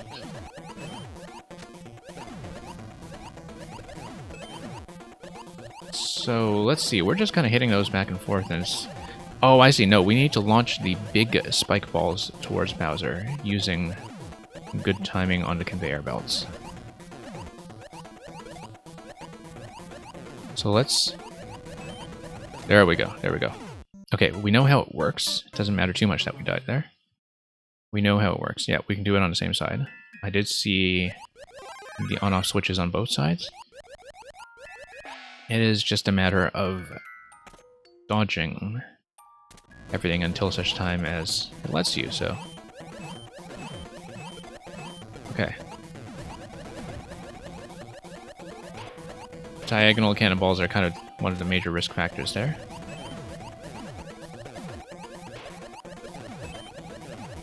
Now, big spike balls, I actually don't know how much damage they inflict on Bowser. Yeah, it's actually very easy to habitually repress things. I don't think going back and forth between either side would actually be significantly faster in terms of completing this. Like, it's tempting to just kind of go back and forth and cycle through that way, but I don't feel like that would really get us any kind of speed record given just the lag time that would be involved in traveling. So I think giving you the option of both slots is mostly there to give you some room to react and dodge and do all the rest. So here's a big Boom Boom, and he is still being tortured by fire. We'll just follow that very visible coin trail up here. That would... Let's see what that does. That would do something with the conveyor belt. It would release the blasters. Blasters would crush him. The blasters would fall. The blasters would presumably get us through the ice blocks on the right side. So let's see some fire. And yeah, it's quite a bit of fire. Let's grab some life. And okay. Yeah, pretty extensive exploration of what you can do with the blasters on tracks. Pretty much the entire level was effectively about that, and about, of course,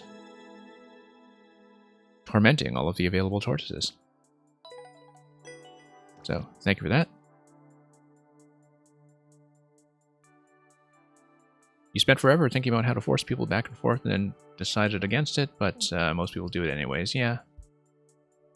I think it is very easy when you are just kind of looking around, even with the guidance arrows, to miss the fact that there is an on-off switch directly outside your door. And I think part of it is that people are conditioned from a lot of other Maker boss fights that do work on a back-and-forth mechanism where, you know, you are constantly toggling the switches by going between two that are not available at the same time. And then, you know, if you look at this fight carefully, you realize that's not the case. You can just pick a side and stick to it if you are comfortable with your dodging.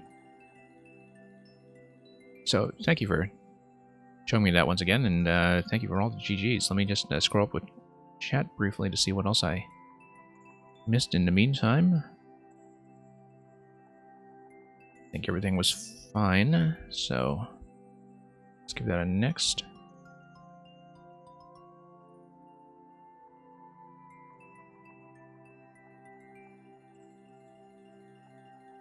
And yeah, Vorn's Rees, welcome back. We did bump you back a spot earlier.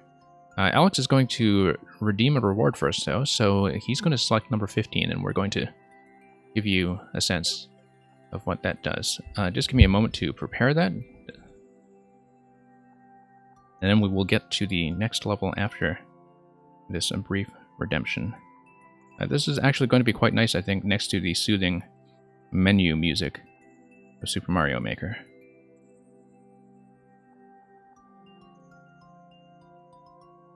So, for those of you new here, one of the rewards that we provide with our channel points is I read the Shakespeare sonnets. So you just pick a number, and we will pull up number 15, and we'll just kind of give you something to ponder as we move on to the next level. So, sonnet number 15.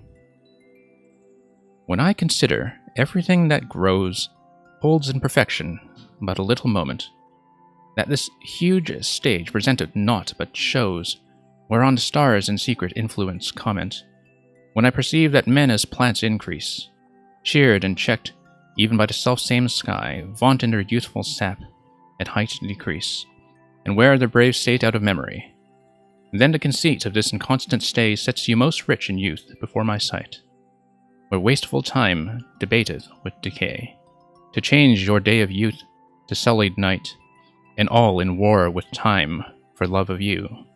As he takes from you, I engraft you new.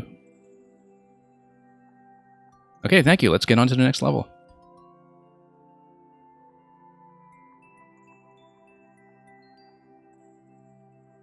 Let me just mark that reward as redeemed. Yeah, I know I don't have that much of a selection of point redemptions to choose from, but people seem to have been getting some value out of that one. And I'll leave it to you to ponder time and decay as we get on to JDB. B1G, notorious. B1G. 70G. Merlin, I'm glad you enjoyed it. Okay, Big Ol' Thwomp, a helping hand. Keep the Thwomp on screen and he will help you in the end. Ride the Thwomp. So, the object of this level, which has a 6% clear rate, is to not despawn the Thwomp. It's probably going to be a side Thwomp or something that follows you through the level.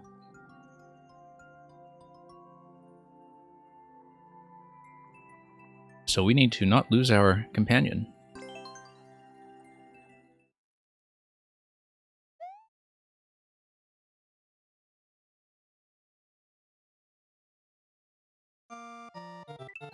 Okay, so we don't want to go... Oh, I see. We want to probably head down and use the trampolines to come back up. Yeah, I think for camera reasons it can be easy to miss that just from not seeing the trampolines. Whoa, Muncher. Look at all the death marks there. They seem very similarly displeased with the spawn timing of that pipe. Whoops. Gotta be a little better about trampoline there. I'm sure that will be something that we are tested with ever-increasing accuracy. Or we can kind of do a little bit of a dash there to get enough jump height. Okay. I was trying to follow the coin trails in that attempt, and that seemed to not work as well, so... hang on. Yeah, we want to hit the trampoline on the right. Whoa. And then we want to, if we need to escape from that, just do a bit of a dash before we do the jump. It is actually surprisingly easy to miss that with the headroom that we are given from the ground blocks. And I do see, yeah, no, the trampolines actually are quite fair in terms of being able to see them when the level loads in. Okay, so this is very much kind of an accuracy challenge to race the Thwomp before so you don't despawn. Oh my goodness. Really? Okay, we totally despawned him, but we'll just scout the level anyway. Just to see what the challenges are and to see what we need to work on. Oh, whoops. Okay, spin jump off to Spiny and hit the switch. Yeah, I see. Okay, we're scouting ahead anyway. As we would with a clear condition level as well. Okay, let's get ahead a little bit without despawning. Okay.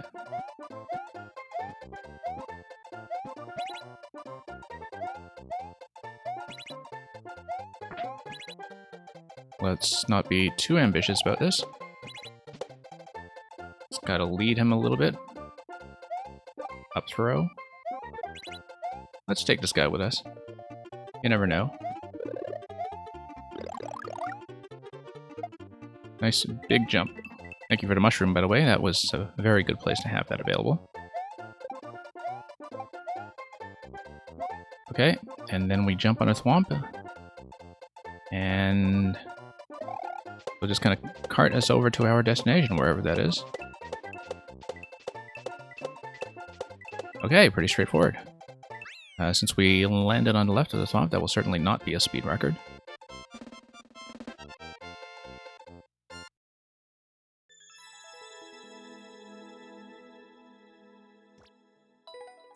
So yeah, he gave us a helping hand. So yeah, trampolines are almost harder than just a regular jumper spinning off. I agree with that. I felt like the trampolines had a way of just sending me into that ground block that was protruding there, and that it was easier to just do the dash at that kind of height. I'm glad that wasn't a really time-sensitive obstacle that returned later on or anything like that, in terms of having to duck under it in front of the thwomp and go up again. But it seemed like the level left you a fair bit of flexibility in terms of pacing, that I was, in a successful attempt, allowed to get ahead of it as far as I could. And that's kind of nice, that, you know, you can have a little bit of getting ahead or falling behind and catching up, and you don't need to be absolutely tight. And so the obstacles that go well buy you time for the ones that don't go so well. And that's how I like auto scrolls when they work in similar principles, and I think that works very well for this level here. So did I mark that as a win? And scouting was indeed a success. And PFR Propfen. I believe you are still here. Yeah. Thank you for sticking around.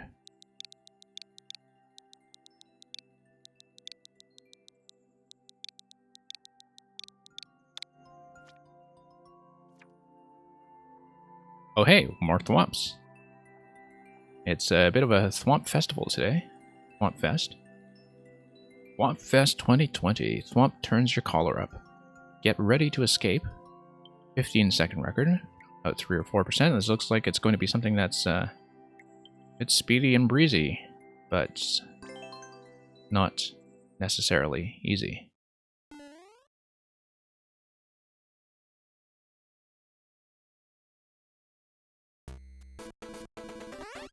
Okay, we got 300 seconds on the clock, and that's not going to matter because we need to be pretty accurate in terms of getting ahead of the thwomps. We have a 15-second record, so basically that means that in the first introductory room before we start the level, we have to spend less than 285 seconds. Yeah, so we have a 285-second time limit in the intro room if we wanted to hang around there for some reason.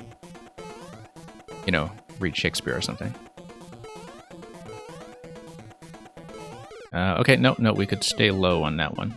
We had plenty of time to duck under.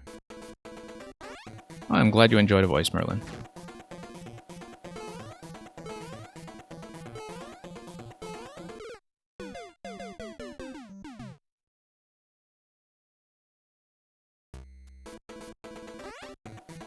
Yeah, I do get some people coming by and commenting on it, and I never really thought of it as anything particularly special in terms of commentary. It was not really the reason I started this stream, but it seems to be the reason some people stick around and watch it, in terms of offering something a little bit different from what a lot of other Mario Maker commentary does.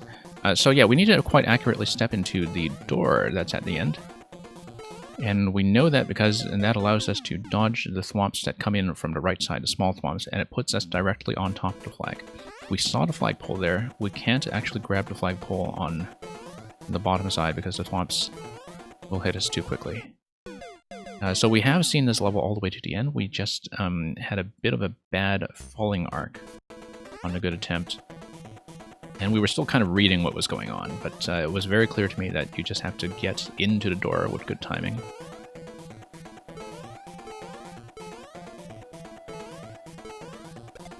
Yeah, it looks intense, but... Okay, no.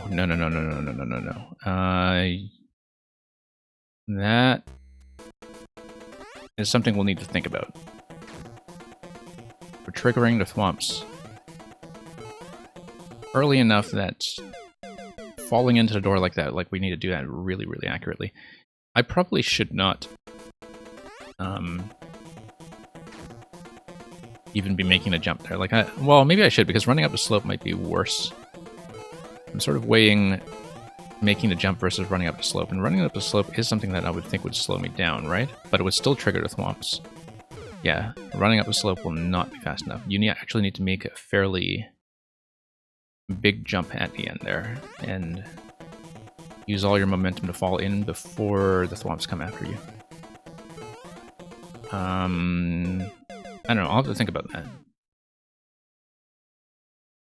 It is like someone on background is speaking and telling us a story. Well, okay. I suppose it fits for some of the story levels as well, and when people send me auto levels, which does not happen all that often, I do like to do a bit of commentary as well to, you know, try to figure out what their story is. Okay, we cannot just run directly into that, and we do not have enough time to trigger the swamps and get around them. We need to think about that door very carefully and how we're going to fall into that in such a way that we can get in.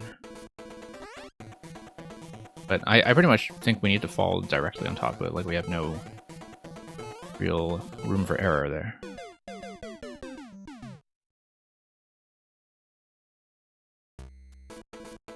Yeah.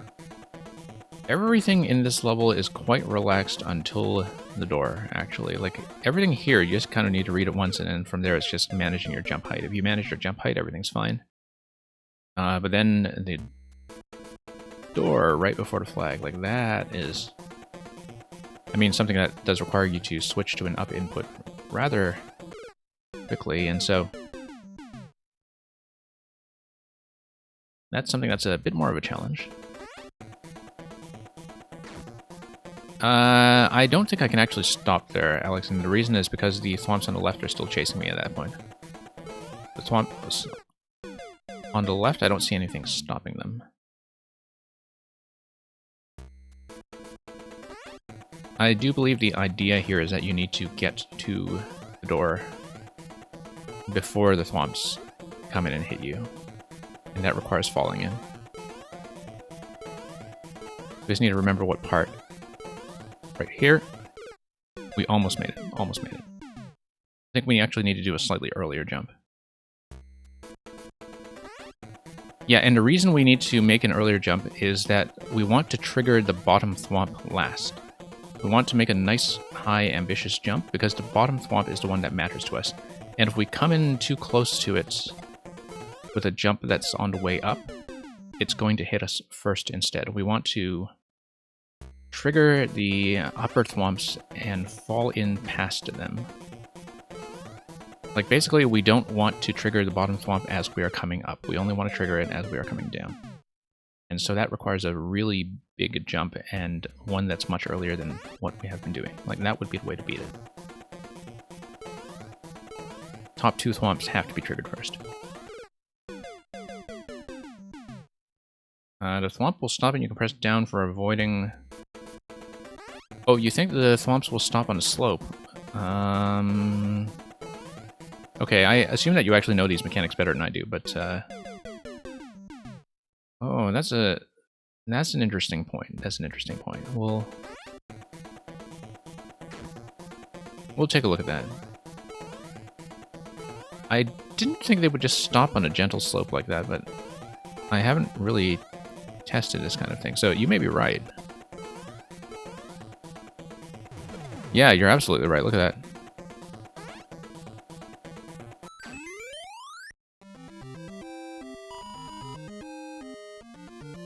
Yeah, that's a very precise little gap, though. No, you're absolutely right about that. Swamp turns your collar up. Maybe there was something about that in the description. Oh, look at that, by the way. We were 3 seconds behind time. Almost 4 seconds behind time. No, almost 3 seconds behind time. And that tells me that it is possible to do it the faster way without the wait. Because I think the wait probably does count for about 3 seconds of delay. So it is possible to do it the other way, but nice to know that we did have the safe spot there. Where the thwomps collided with each other.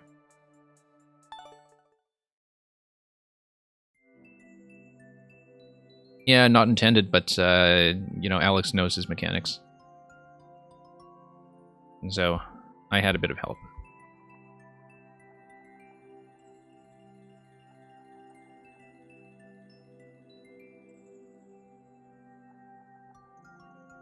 Anyway, I don't think you should patch that out or anything. It is possible to, you know, get the faster time the intended way anyway, so I think people who do it the way that you designed it are still rewarded with the 15-second time.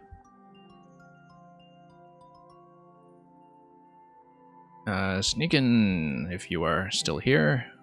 You usually are. Twitch says you are. So we'll just kind of pull you up.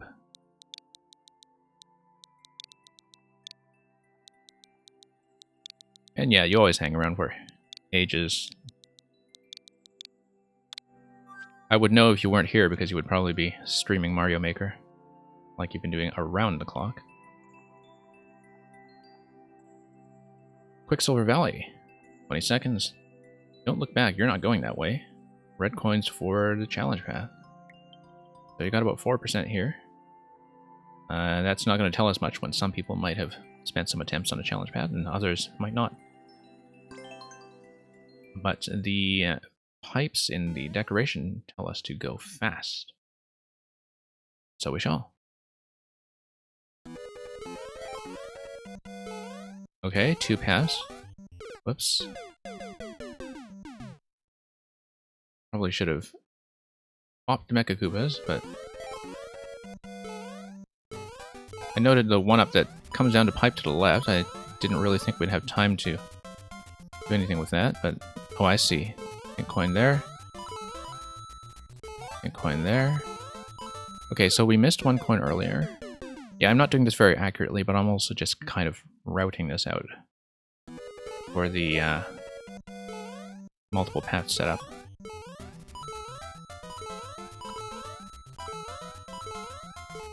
Yeah, we are losing a bit of time on some of these jumps. Whoops. In terms of pulling back a bit, but I should see how tight we are on the clock before I do anything crazy with the pathing. I am kind of hitting the wall a bit on the first jump. Oh, I see. You can just fall directly into some of these. And that might be a little bit more suitable. Oops, missed.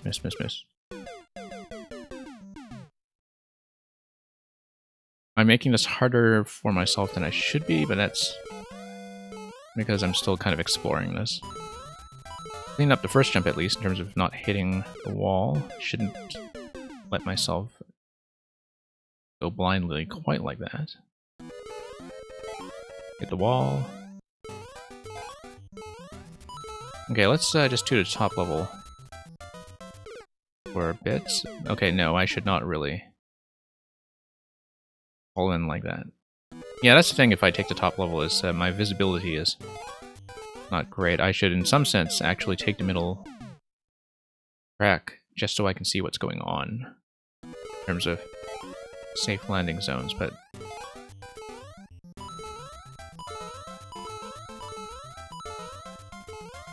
okay. How tight are we on time? That's the question.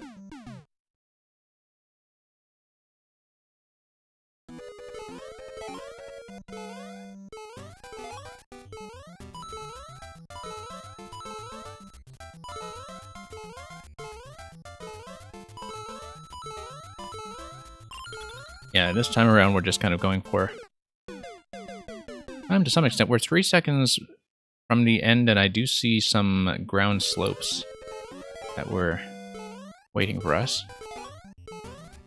I do know that I need to go lower in order to see some of the optional content.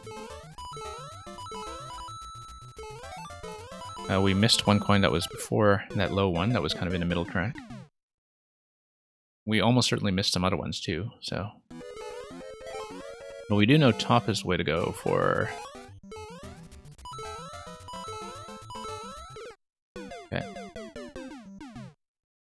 Yeah, I know it probably looks like I'm just running into things that are very easily dodged, but that's because I'm still mapping this out in my head. These things are easy to dodge, it's just I'm not playing all that well.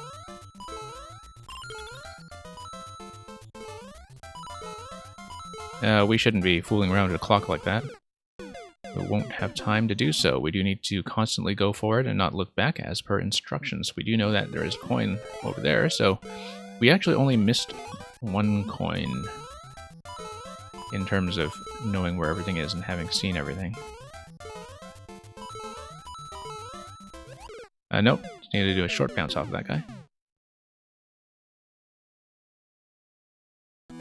Yeah, I know the reds are optional. And I'm doing fine, Ilnavi. I know the reds are optional, but you know I do optional content anyway. Okay, no, the red is in the middle there, so we do drop. Yeah, I know you kind of gave me the order, but I had seen the order, I just didn't remember it. 2. We're gonna lose too much time there.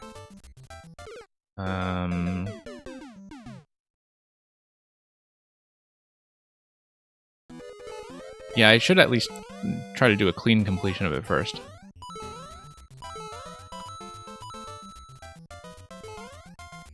Yeah. Miss. Okay. And that's 4 seconds at that point. That's way too slow. Way too slow. Yeah, I guess some things with the coin path you do kind of need to figure out like a little bit blindly in terms of just knowing where the landing zones are, because they are not within camera range. And so it does take some mapping to the extent that you can do it with the time that is available. At least you can fall safely there. That's helpful to know. Whoops. We were down to 2 seconds or so there. That was definitely not enough, although I think we're probably quite near the flag. The fact that you have split paths there tell me that one of them goes to the flagpole and one of them goes to the flag base. Like, with that little time and clock remaining, I assume that's how the layout works. Okay, so let's redeem the reward for Toad first. I almost missed that. Thank you for punching that in. And to look over to... Oh, Toadette. Okay, Toadette. Toadette. Yeah. Toadette.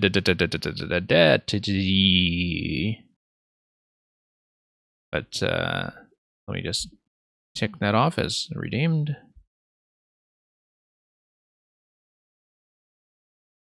And yeah, we'll be Toadette for the next series of attempts.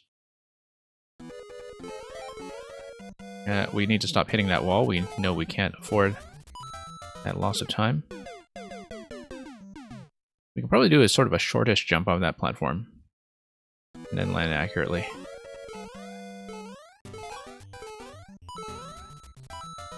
That was not accurately, but we'll take it.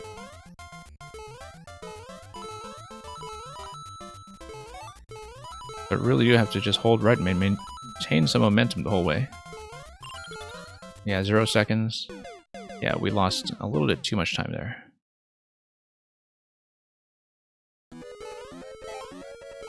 Yeah, in order to do the full coin path, you do need to kind of know how to release your gems and know where you're going. Even just a standard path is something that I think is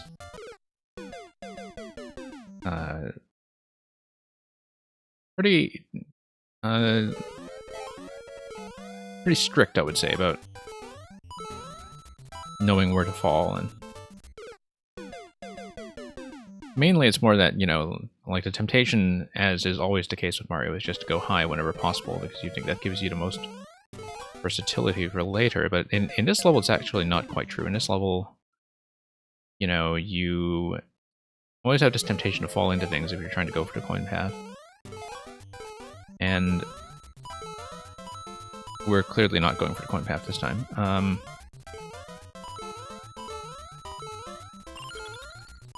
Well, let's try to get to clear at least once. Whoops.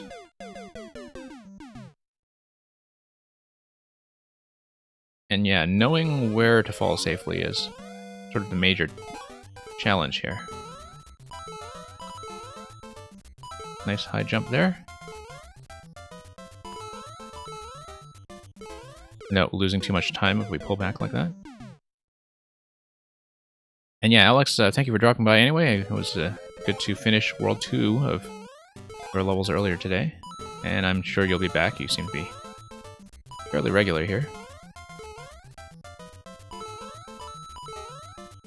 Nope, just short bounce off of that would be fine. Yeah, there's absolutely no wiggle room for backing out or hesitating on any jump here. It's all about falling distances. In fact, yeah, even hitting a wall like that is going to be too much of an encumbrance on our time. So I know the platforming looks easy, but like when you actually try to do this at speed and plan all your landings, like the landings are the hard part. Jumps are easy. Like, it's a shockingly tricky level for how easy the jumps themselves look. Oh, whoops. I was expecting to fall into something safe there, and clearly not the case. We were just at the final segment, though. Okay, tipping the corner like that on the first jump seems much more efficient. We just need to stop hitting that wall. We now know the timer is tight enough that we can't afford to do stuff like that.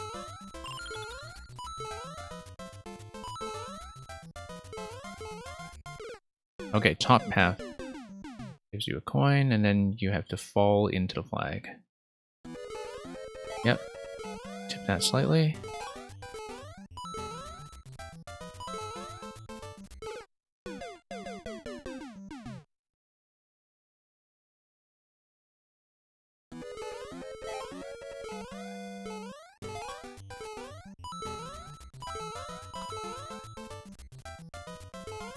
Nope, hit the wall.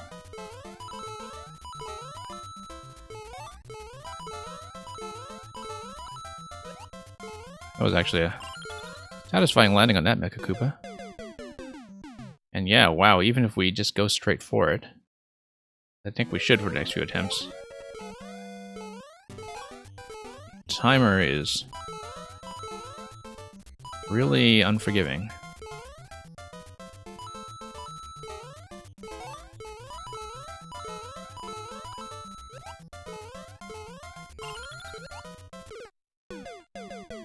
And I'm not even sure we would have made it that time. We were right on 0, 0, 0 on the clock, and we were holding right the whole way, so I think it was just a little thing like a wall bump like that on the first jump. Like, that's enough to kill the run.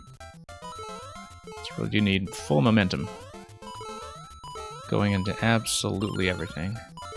Of course, there was also a slope at the end.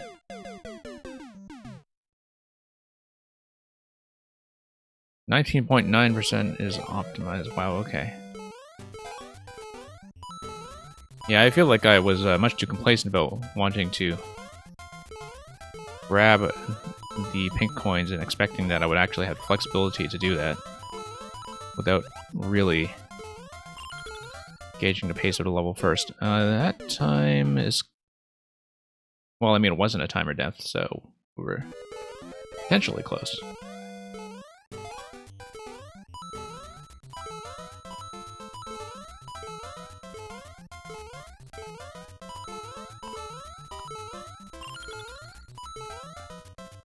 All about the controlled jumps, too. Yeah, it looks like I would have made it on that attempt. And the one where I previously made it as far as that Koopa.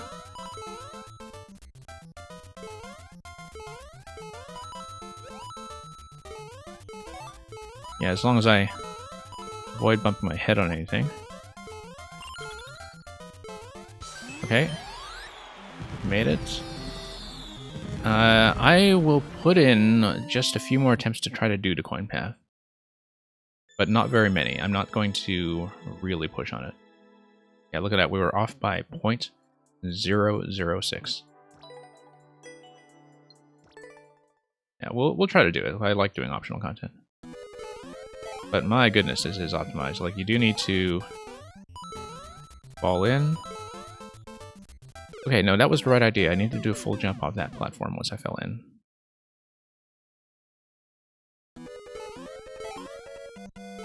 Okay, that was clearly a wall and bump that was going to kill this run.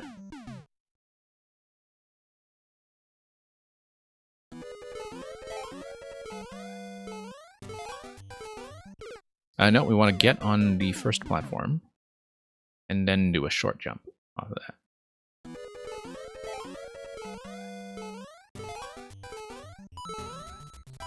I know we wanted to do... Oh, that was rescuable. We just didn't do it. Yeah, and then we wanted to fall back down for what would have been coin 4.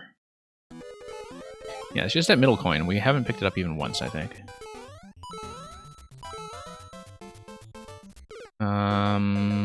No, we could actually keep falling out of that one.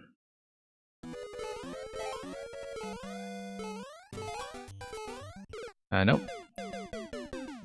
Get on the first platform.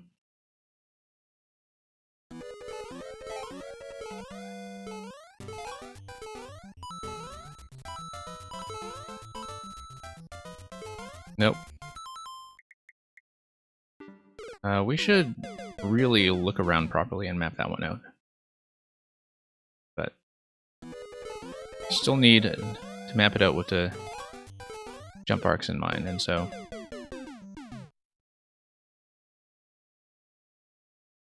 like I said, not going to spend too much time on this one, but I feel like we have not really even done the task of mapping the route to that third coin. No, we need a full jump there and have to... there is a bit of memorization involved if you do want to do the coin path. Like, you cannot get around memorization for that.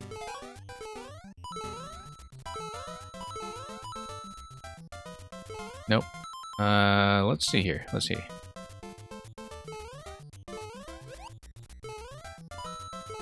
Fall in. Fall in. Okay. Yeah, Merlin, you're probably next. I think Mindbender abandoned us a while ago. This will be a blown attempt, but... Fall? No, we can't do a short fall. We do need to do a short hop off of that one. So, assuming that we have enough headroom from icicles. Nope.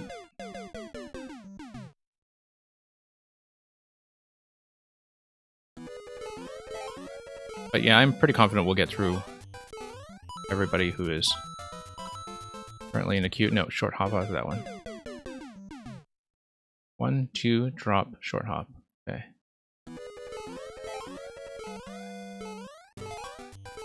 One, 2, drop. No, need to hop. And then jump, and then jump. Yeah. Yeah, we haven't done the middle track even once, that's true. And then the next thing to think about after that will be how to get back on the top track. Wow, okay. No, need to do some kind of short thing right away. Or actually, no, I don't quite like doing the fall on that platform. Let's... Nope, don't quite like that one either. We do need to do a bit of a jump on it.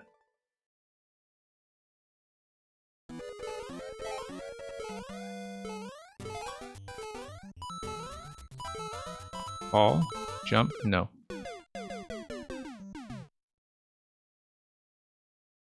Or maybe fall on the left and jump right away. This attempt will not buy us enough time. I think there are certainly some cases where I want to do like a short jump off the left side of one of those 3 wide platforms, and that's something that's actually kind of very unintuitive in Mario terms in some ways, in that like you rarely find yourself jumping off the far left side of the platform when you're heading right. It's very difficult to wrap your head around that in some ways. Like that. Not quite enough distance. I don't think that one will work then. Do you think we need to go lower?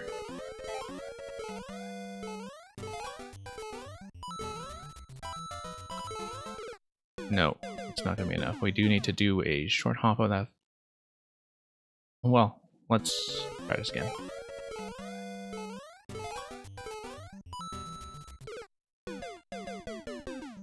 Okay, we can kind of see the coin trails here. Nope, need a short hop off of that one. And then maybe a short hop off of that one, because there is the headroom to do it. No, not really the headroom to do it. There's a coin that we can fall into. I think we can probably hit that.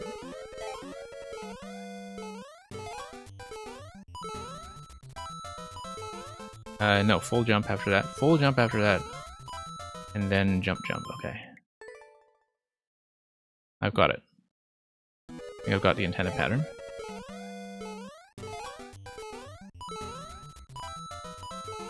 Nope, full jump. Try running off the second platform after the second coin. Hang on. Well, we'll see, we'll see. I feel like I've landed on something that will work. No, we need to fall off that.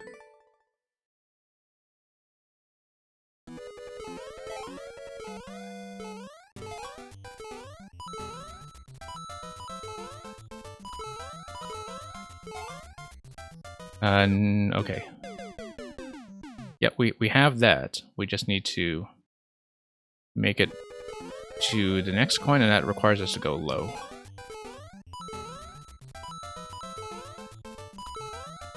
No, went too high. Oh, you did it already. Well, congratulations, Merlin. Whoops. Yeah, that third coin is definitely a bit of a trickster. Hang on.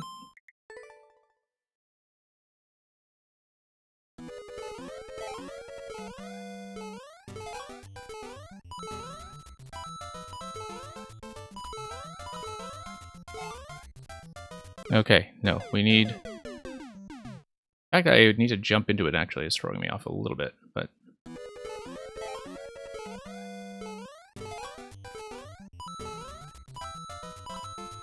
No.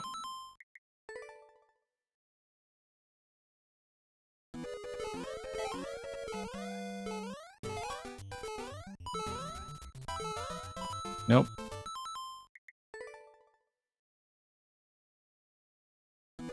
And I haven't actually mapped out the path I'll take after that, so... Probably not going to be able to accomplish this, but... Okay, full jump after that, and then drop in, yeah. I see.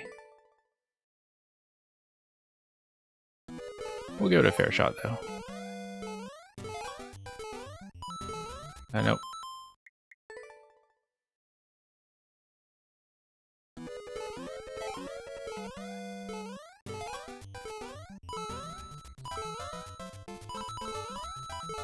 Nope. Lost a bit of time there, but I can see how to proceed from there.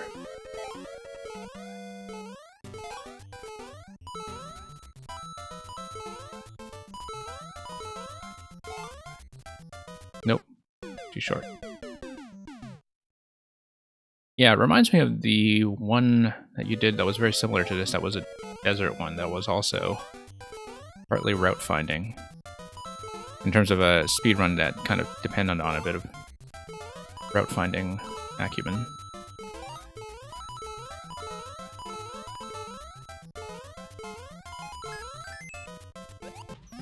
Got it.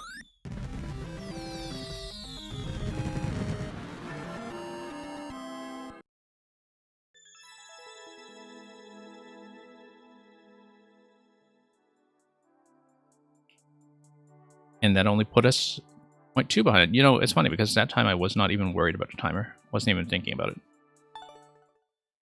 But I think the path kind of flowed naturally after I nailed how to get out of the third coin.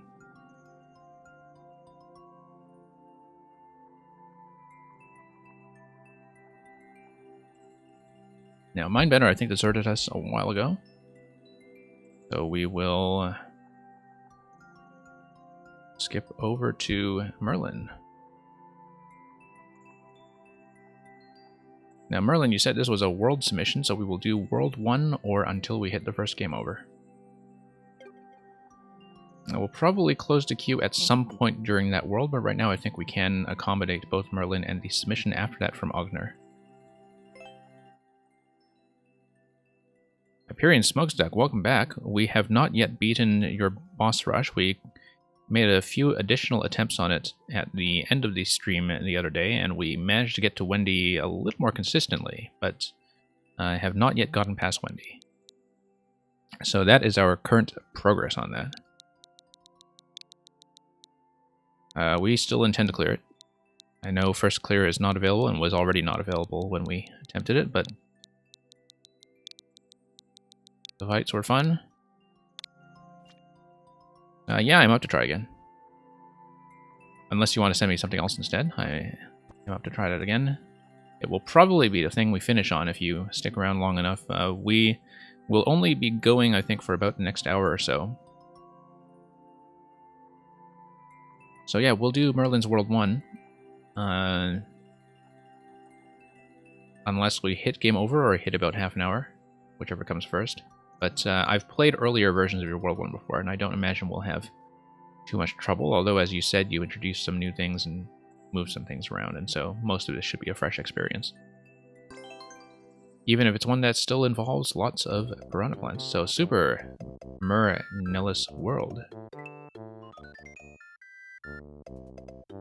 A lot of ninjas on this one already. Wow, it's certainly been passed around quite a bit, actually. Ninjas in the hundreds.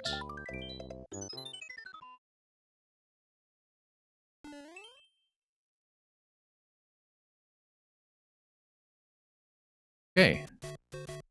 Yeah, like I said, I've seen early versions of some of the levels that Merlin sent me from before we knew World Maker was coming, and so a lot of them actually do have a piranha plant theme to them as a World 1. And I know that originally you had way more than 5 of them. You had like a World 1 that was about 9 levels or something. But that piranhas were definitely one of the central elements. We have a 30 coin down there that we didn't really even look at because we were still in speedrun mode. Why don't we look at it? Moles, okay. Okay, all these moles infiltrating our intelligence service.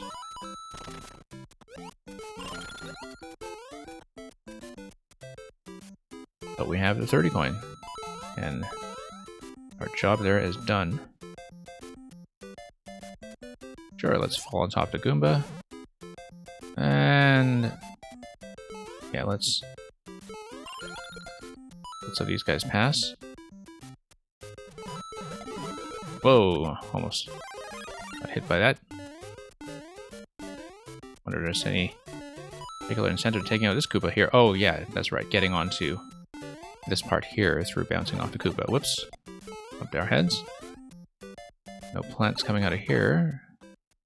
Looks like that is just a bonus zone. Gotta clear some munchers to do that, though. And of course, we are playing in a mode where 1-ups do indeed matter. I believe we started with a bank of about 15 lives. Although I don't know if I was paying attention. Whoa. I remember dying to that thing before, too. Like, when I played the original version of this. Or perhaps this is the same level, I don't know. I do remember dying to that specific thing.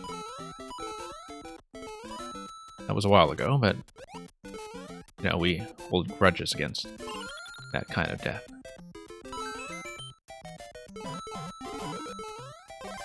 So let's try to get up to this spot on the left this time. And yeah, there's a 1-up. Penguin slide. And sure, let's head down there again. Not really necessary, but we'll do it.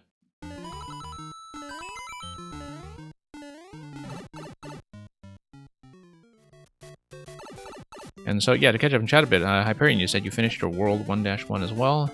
And you said that your boss rush was originally something that you were intending for endgame, like 8-3 or something, right? The moles found a Zappa Mecha Koopa, and it has disrupted the balance of power in the region. Well, I mean, that's what we all did as soon as we found the Zappa Mecha Koopas, was we all disrupted the balance of power in our respective regions.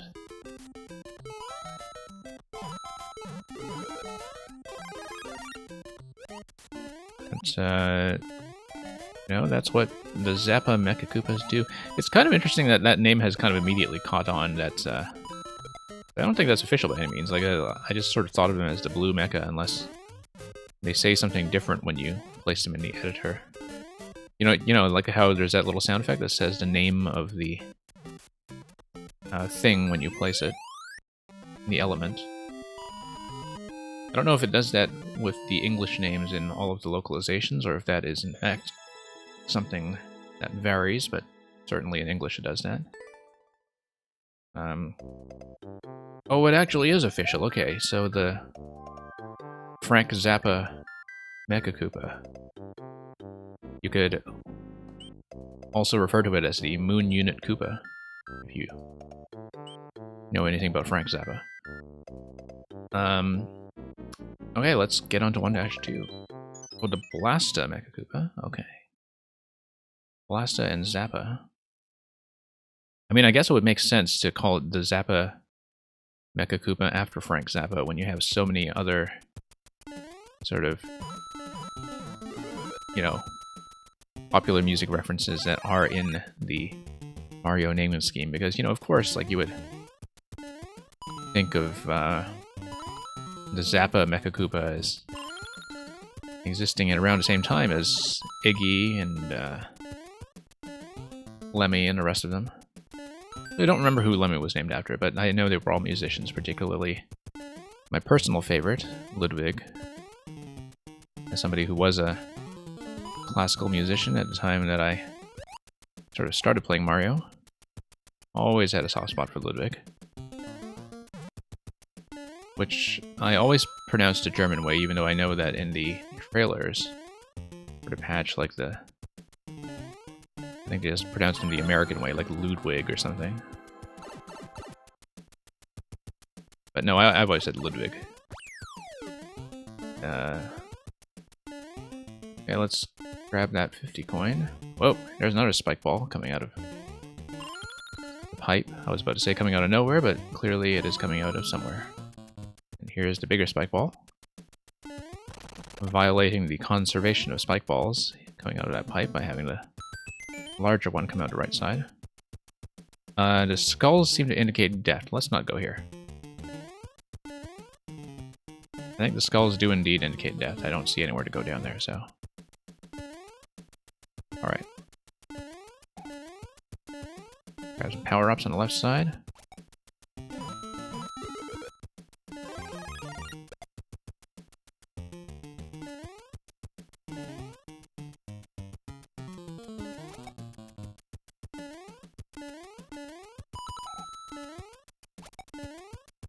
And... okay.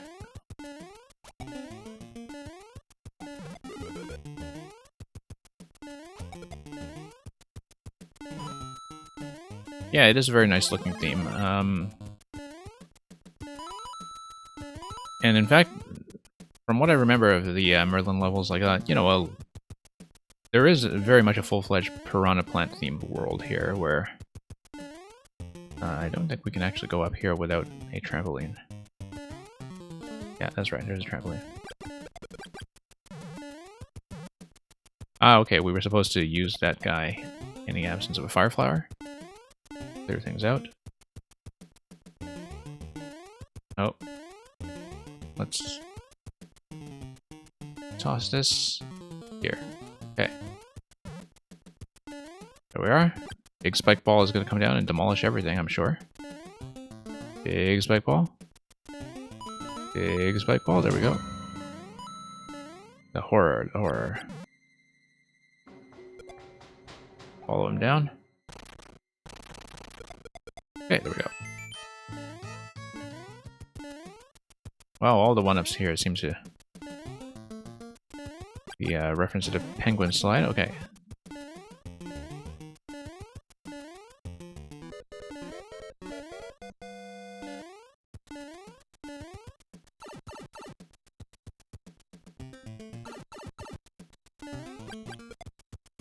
All right.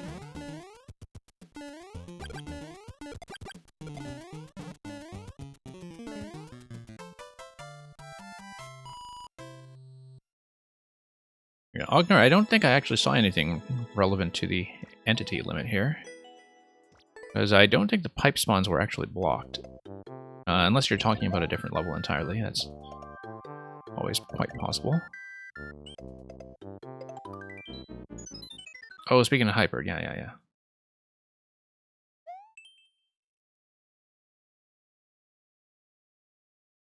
Yeah, no, I didn't see what you were replying to, but...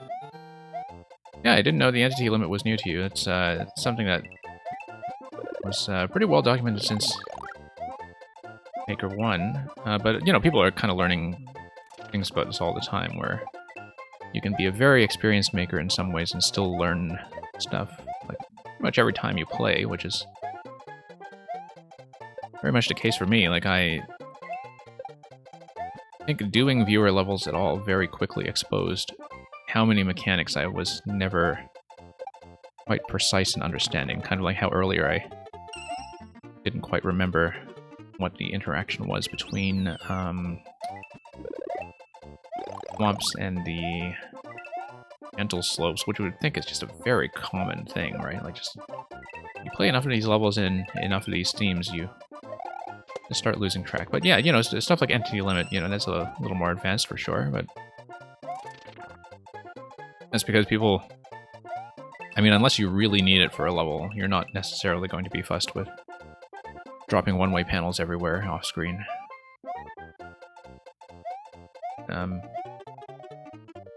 Very useful, though, and makes a lot of the advanced mechanisms work, like the sort of serial multi-checkpoint. Ah, yes, slide, that's right. I remember having trouble with this level in an earlier version. I remember having trouble with it specifically because I didn't know I was supposed to pace myself around the falling platforms. And then, whoa. Gotta race that thing. Don't need to race this thing too much. Yeah, I had a lot of trouble with this one in its original version.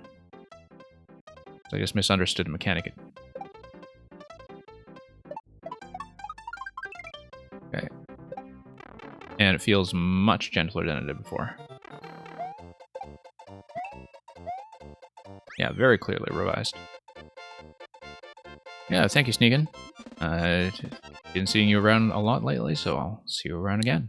So, thank you for that level today. I know I've got more to catch up from you, so we'll hopefully see that soon enough.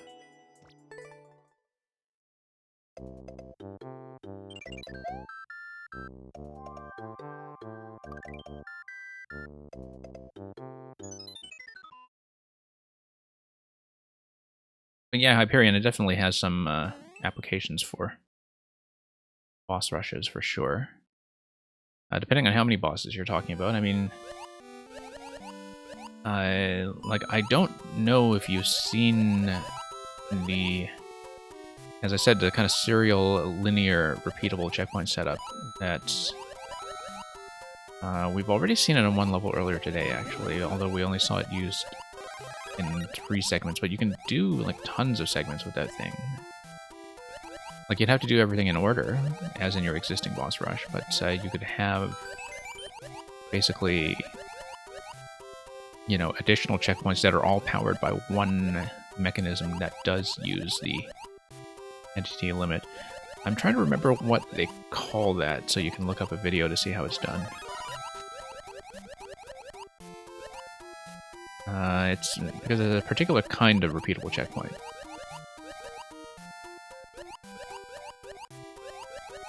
Yeah, I'll have to look that up, because I just don't remember the name, but it's like... But basically it's one where, you know, it exploits the way that pink coins count towards the limit depending on when you pick them up when you respawn. Like, that's the simplest way I can explain it. It's like, it's a very complicated setup by the looks of it, but there are tutorials about that kind of thing. Oh, this is just a bonus zone, that's right. Okay, we could have just blasted these with fire in the first place. I don't know why we didn't. Okay, let's grab another POW.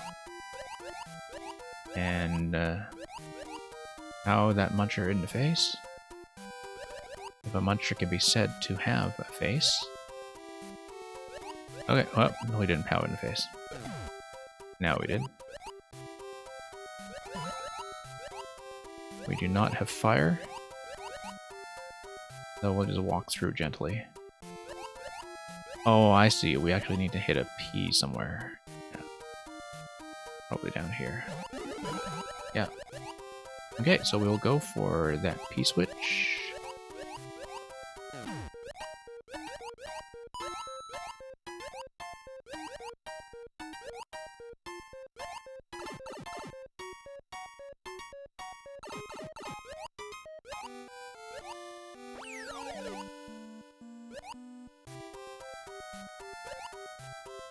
But yeah, I'll see if I can. I mean, after this level, I'll see if I can pause the program for a moment to dig that up for you. Because I did just show somebody else that the other day. But my links and bookmarks and such are a mess, and yeah, it's actually been a while since I've really kind of looked into Mario Maker tech, because I haven't been doing as tech-heavy levels as I used to. Partly because they're just, you know, a pain to debug sometimes.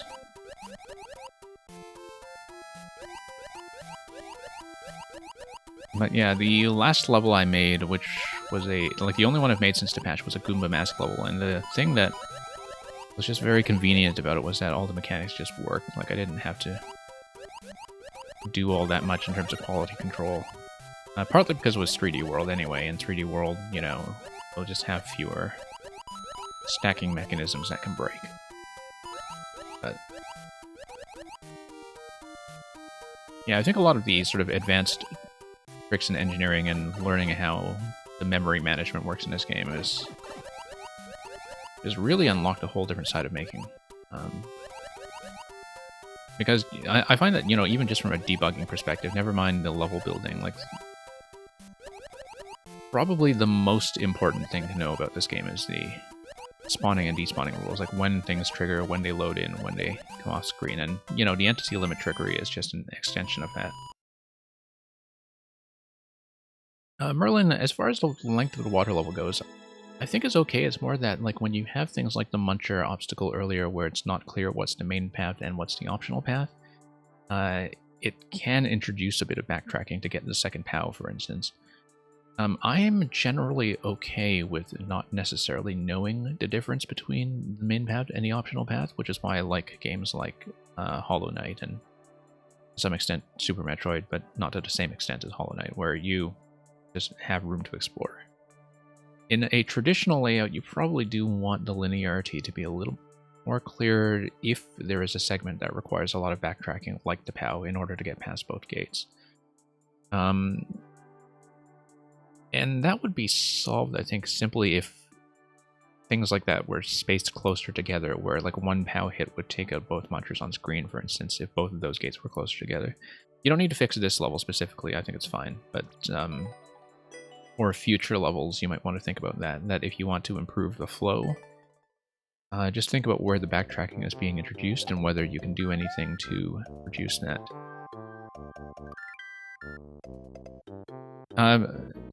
No, I'm not going to skip your world.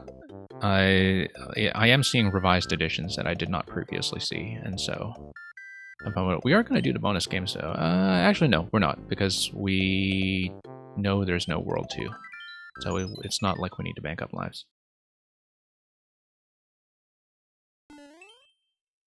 Yeah, so we'll do this, and we'll probably close the queue after this, so we have some time to work on both Ogner's level and the boss rush.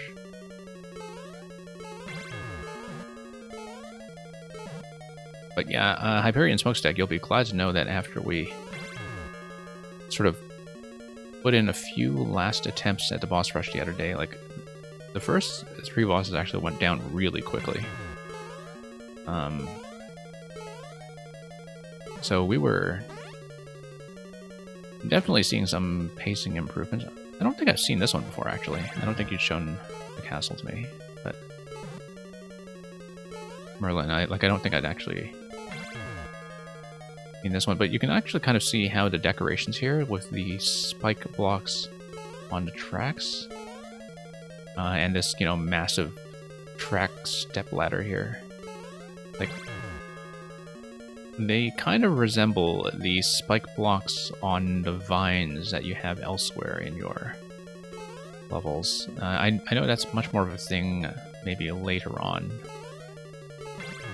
but I think it's a very rare thing to see is people try to make these spike blocks into something aesthetic, because like by themselves they are one of the ugliest things in Mario Maker. You can just tell that they were never part of the original Mario games, because I think in every style they stick out as a little bit out of place. Okay, this is time sensitive with the slowly rising lava. We need to watch out for that and not fall in.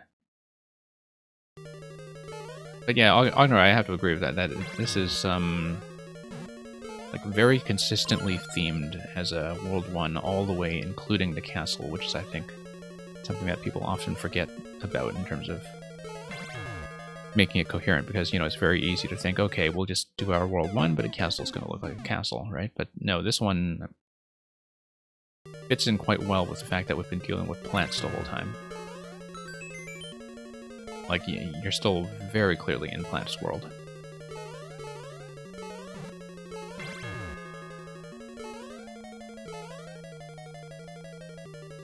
Okay, we need to take advantage of the fact that in SMB1, the side of the vine actually matters. You are climbing always on the left or the right side of the vine, and that determines collisions.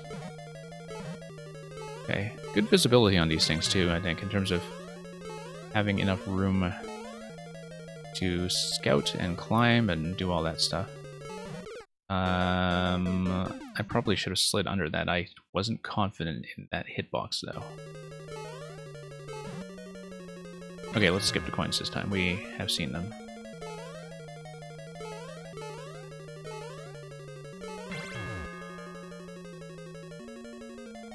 Okay, let's do the vine climb carefully. I actually really like this vine climb obstacle. I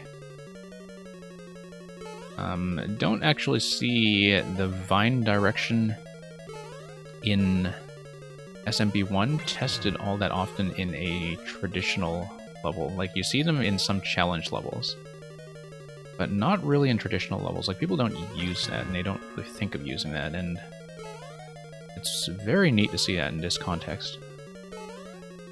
Because, you know, you often see it in levels with, like, moving vine challenges. But not so much when you're just climbing. And so, just having, like, that little bit in the middle of the level, I think, was a very good idea.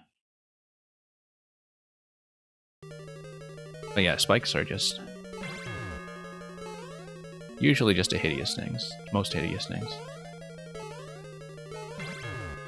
Okay. Let's keep going. And let's do this side again. We now know that we can, in fact, sneak under the spike blocks on the gentle slopes, so we'll do that. Like this non-linear symmetrical design, it allows you to pursue either path depending on what you've chosen to do already. I think that's actually quite nice. I mean, it is symmetrical, but it means that you have a bit of room for disaster recovery. I've done that twice now.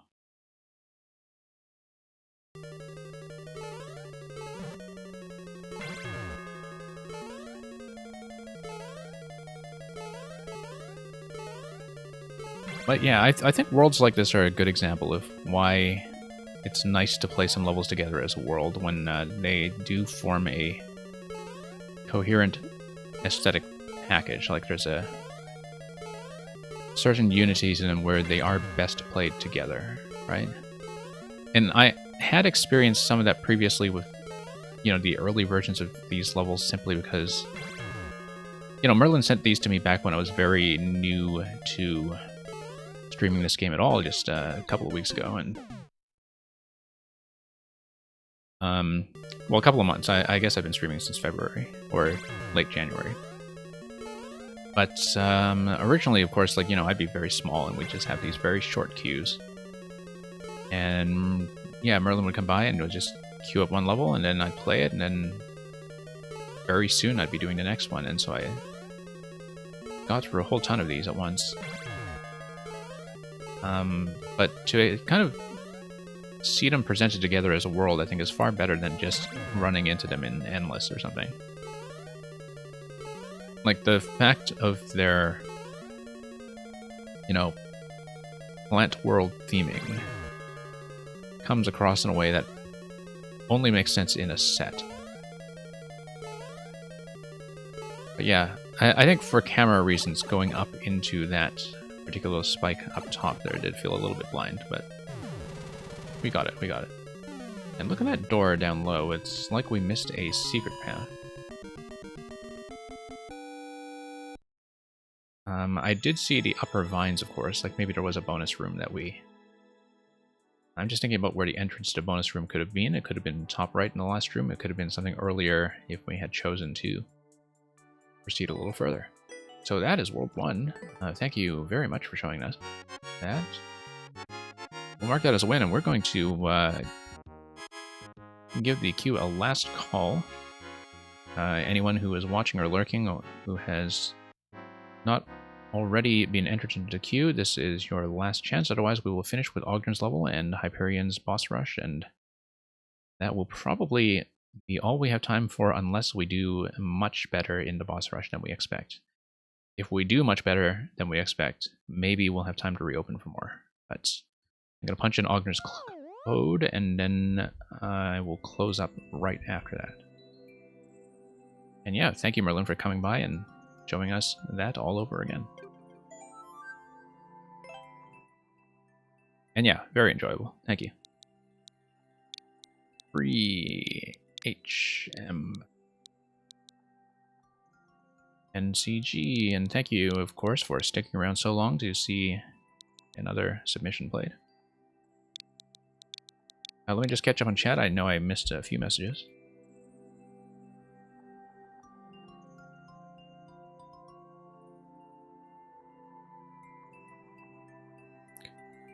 Okay, so in a moment I will get to Harm None Living or Dead, but I'm just going to read chat first of all to just kind of comb through it. And then I'm going to close the queue.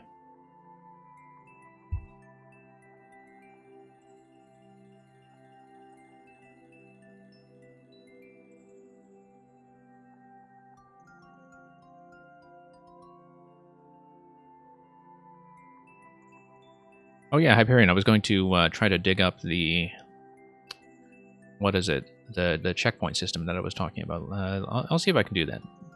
But I won't take too long on it if I can't find it.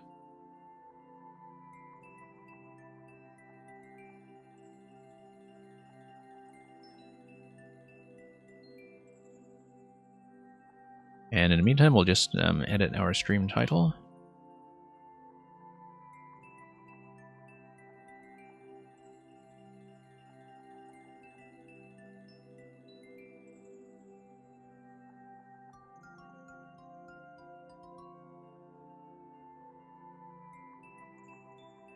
And yeah, just one moment, Ognir, while I try to pull that up.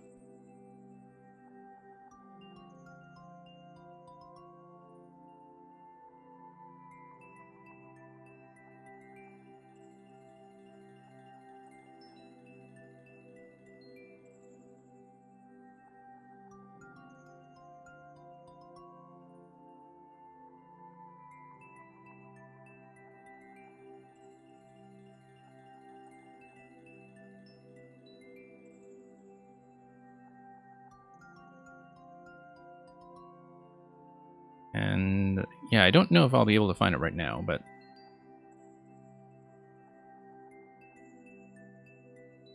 I'll just be a moment.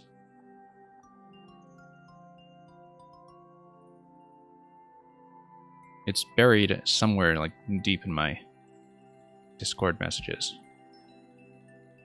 Very, very deep. Oh no, I think I've got it actually, because very luckily someone just kind of DM'd me a question about it like half an hour ago on Discord, and so I think I have the link.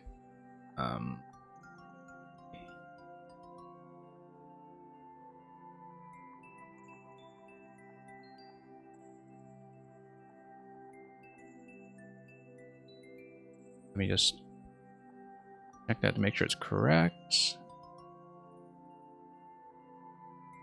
Yeah, that's the one. Okay. Oh, no. It's not my channel Discord. I actually still have to set it up. Hey, Raging Beagle, welcome. Raging Beagle, we actually just closed up, but if you have something, we can tag it on the end. We closed up like literally a minute before you dropped in. I don't know if you have anything new. Wait, let me reopen first, and then you can add that. Yeah, Raging Beagle, do you want to plug that in now? And then I will warn you that you are after a boss rush that could take some time. But we will get to you, and then we'll close up after that.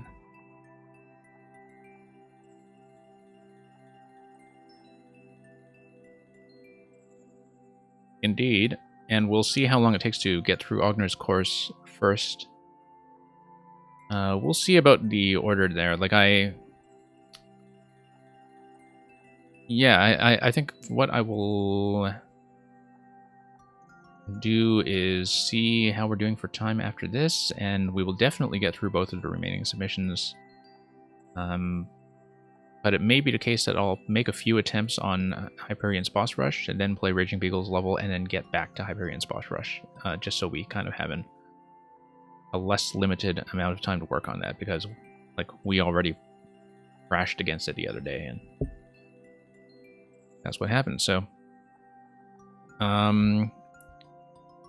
okay, so Hyperion, the YouTube link I put in above is the link to the tutorial video on the type of checkpoint I'm talking about. It's something that we've seen in a couple of levels I've shown off on this stream before.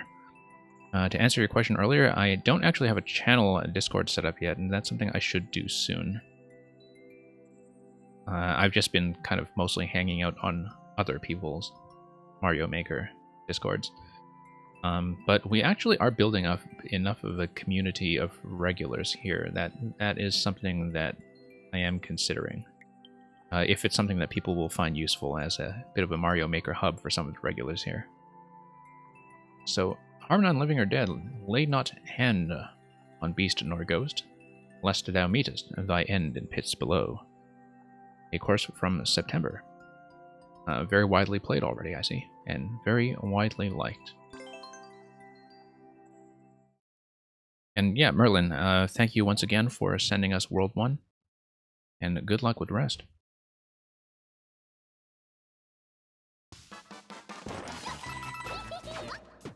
Okay, so we know this is 3%, we know also that there will be a block, and of course being 3D World we could have jumped onto plants, but I always forget we can do that in 3D World. Okay, we have two keys, whoops. We want to go back and check the warp block.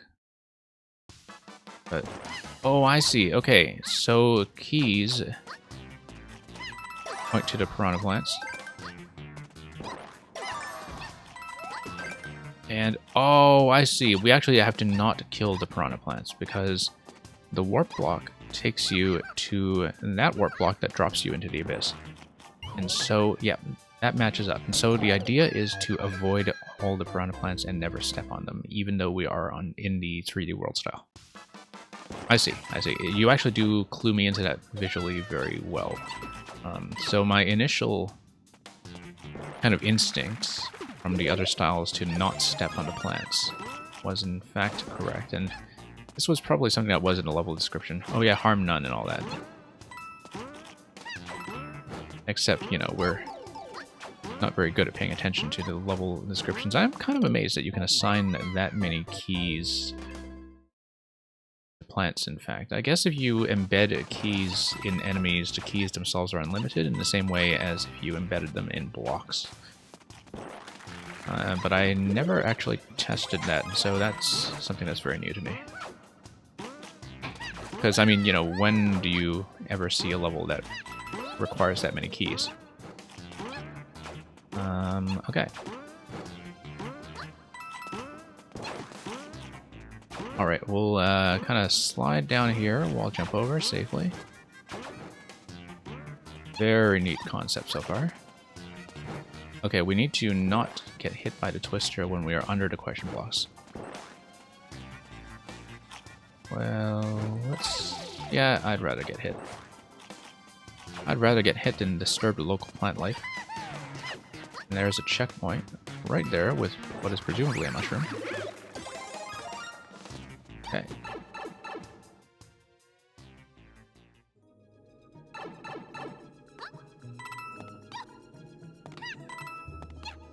Okay, there we go.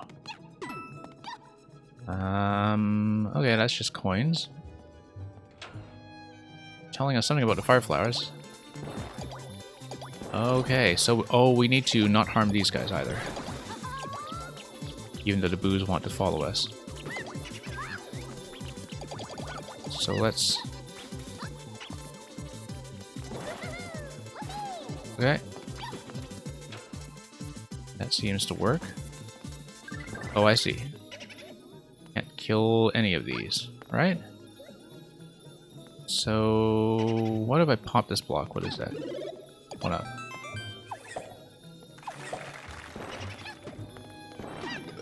And a hammer, okay. Wonder what the hammer will be useful for. I see. Want to trigger the snake block. And we want to trigger the snake block so the thwomp is moved out of the way. And the thwomp is unable to beat up its friends. We need to do the crouch walk, right? Can we do the crouch walk up the slope or the roll? Yeah, the roll. There we go.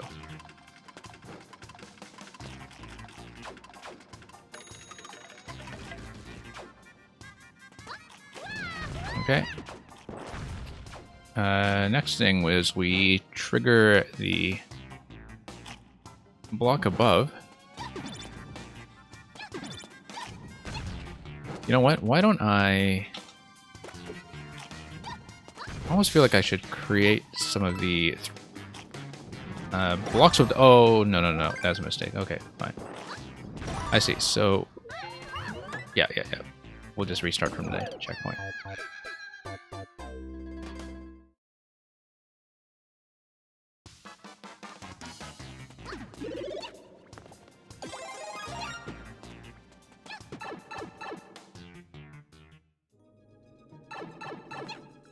Yeah, very nice level so far.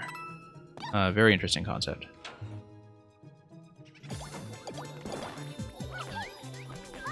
I mean, I've seen some, like, don't hit the so-and-so levels before, but, first of all, not really so much in 3D World, where, of course, you constantly do have an option to kill the piranha plants in a way that is not present in any other styles. And, secondly, not so much using... I mean, this is only really kind of possible in 3D World in some sense.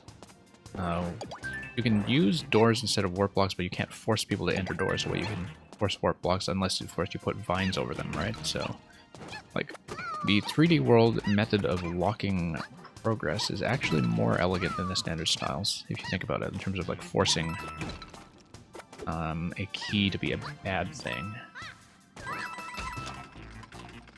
So it is something that's like a very good use of this style in a way that is very unique to what it can do. Let's let that spit. Let's drop this down.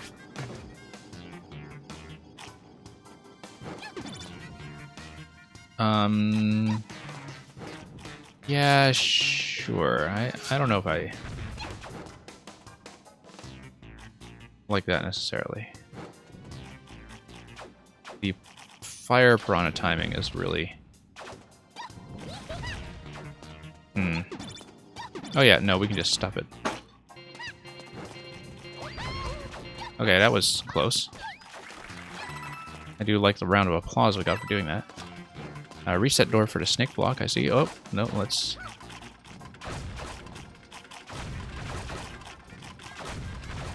Okay. And through we go. And here's another checkpoint. We get a power of fire. Yeah, very neat concept so far. Okay, that was unkind. So we'll just kind of smash everything, I guess, just to see what's ahead.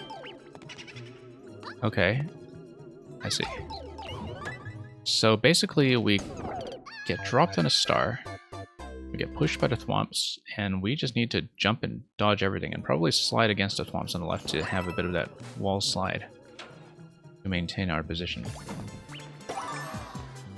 Oh, no, you can't even kill the thwomps, in fact. Let's not start over.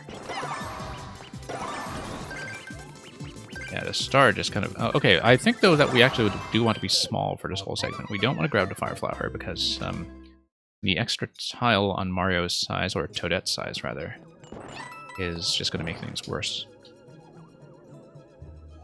And let me just catch up in chat for a moment. Yeah, most people lose there so fast. Yeah. Okay, no, we need to outrun.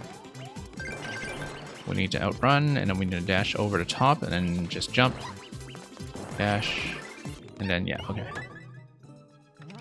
So we need to run right away. Yeah, very easy to assume when I see a setup like that I'm supposed to be pushed by the thwomp, and then, you know, the fact that you pick up a star right away is actually surprisingly easy to notice. Easy to not notice, rather. Very easy to miss. Okay, made it.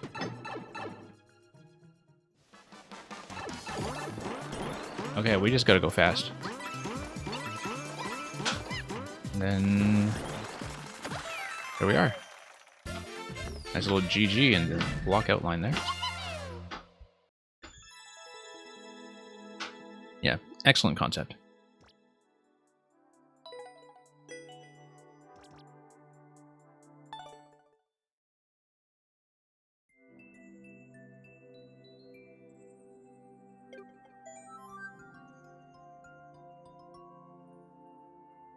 Okay, next will be Hyperion.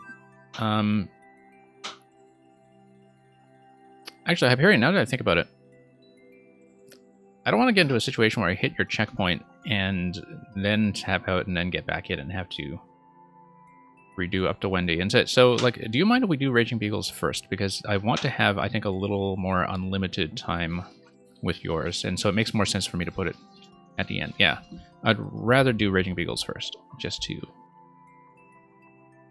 I just wanted to check that you were able to stay for that, of course.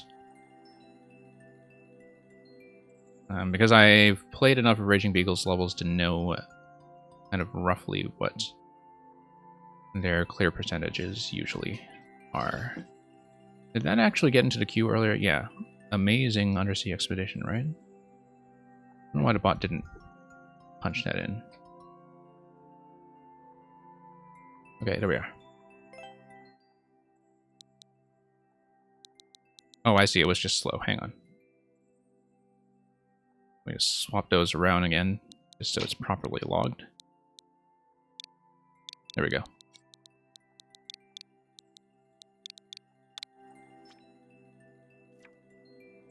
Okay, thank you for offering me first clear. Wow, this is very new, just freshly uploaded, so. Frog Mario explores a deep dark labyrinth. Follow the coins to escape. Yeah, as always, I appreciate getting an early crack at this.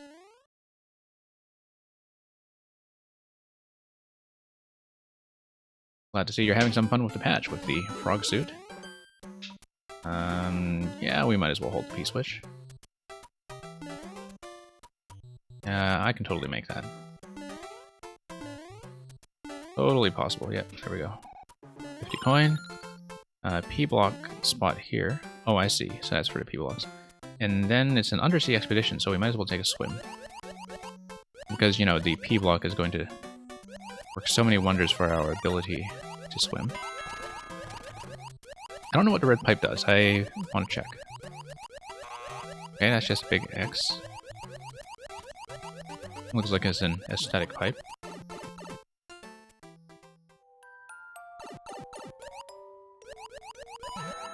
Okay. We're gonna light up the night. And one-way panel here. What does this do? Okay, that's just a lighting system. Yeah, just a bit of a labyrinth. Yeah, 500 seconds. I feel pretty comfortable with our ability to do a labyrinth. The ding dong seems to be a good sign. At least, I think it seems to be a good sign. In terms of flagging a path that looks roughly correct. Okay, here's something kind of newish. Let's hit this. And we know that opened up a path below. Oh, I love the cross swap here with how you do the one-way panel in a bit of a loop. That's a nice little setup. I mean, I've kind of seen that in things like puzzle game layouts and other maze layouts quite often, but not that often in Mario Maker, surprisingly. So yeah, up here, tap that switch, tap that light. Do down first.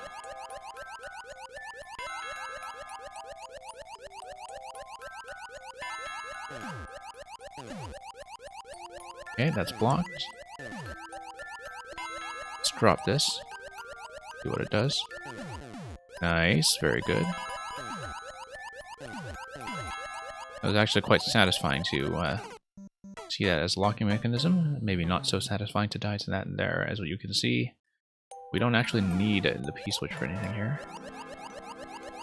Yeah, so this is kind of nice so far as a demonstration of how you can use the frog suit to make it less cumbersome in a water style to use pretty much the entirety of the space that's available to you, as a 2D explorable map, almost like you are exploring a maze in a top-down game, kind of like from a Zelda overworld perspective, for instance.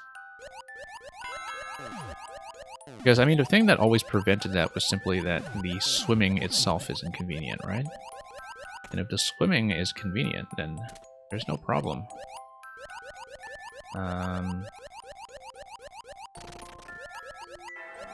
No, okay.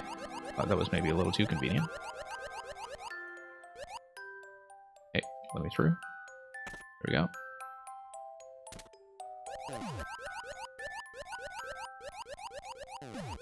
Yeah, I mean, I suppose you can die due to time. But, well, I mean, yeah, you can get crushed by any one of these, really.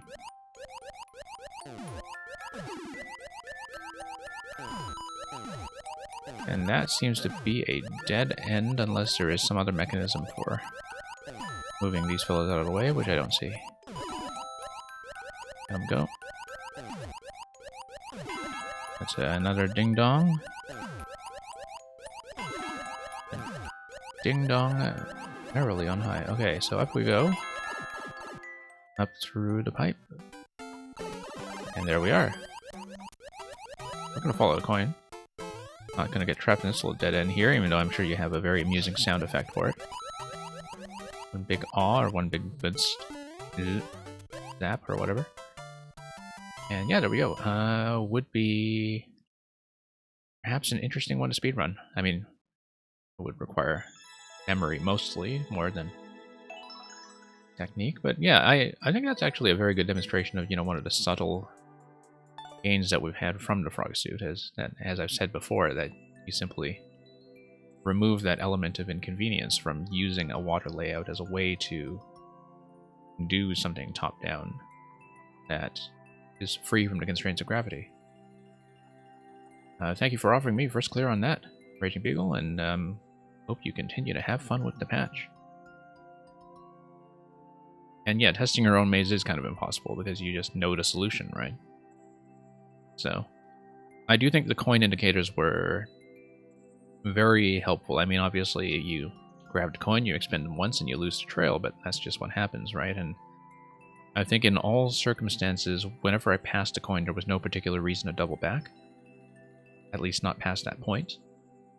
And so, knowing where to go, even with a limited amount of light, was actually not really too much of an issue, so. Okay, let's get to the boss rush.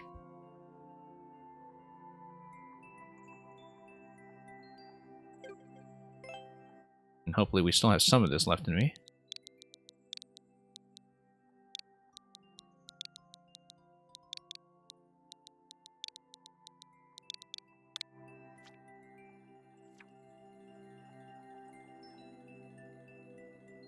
Okay, 2 clears on this now. I think last time you showed it to me there was only one, but Sinusoid seems to have gotten in ahead of me, and about 30 seconds off of the clear check time of 4 minutes, but, you know, there's quite a bit of flexibility, I think, in terms of how quickly you can take some of these Koopalings down.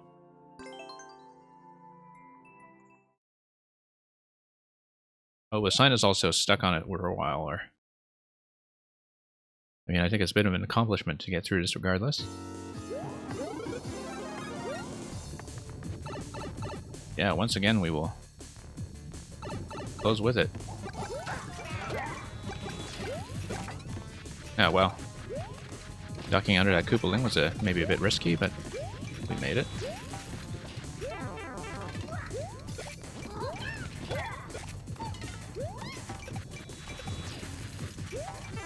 Yeah, at least the Zappa Koopa beam doesn't fire for too long. Whoops.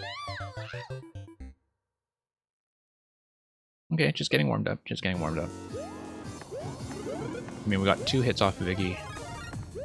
We were a bit incautious in some respects, but... And we did have a particular tactic. Want to get the Zappa Koopa, as it were, firing nice and high. We have as much headroom to work with as possible.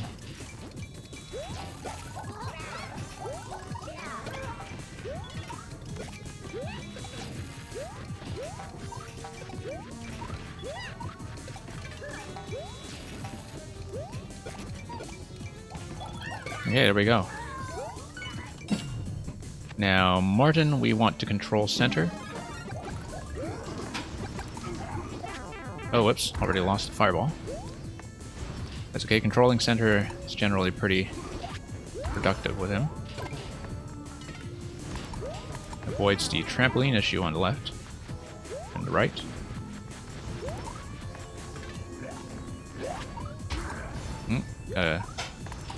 Avoid his jump height there.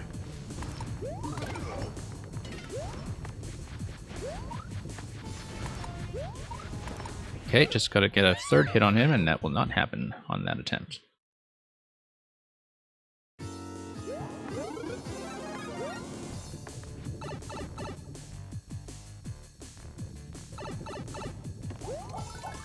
We should really stand back and use fire, but...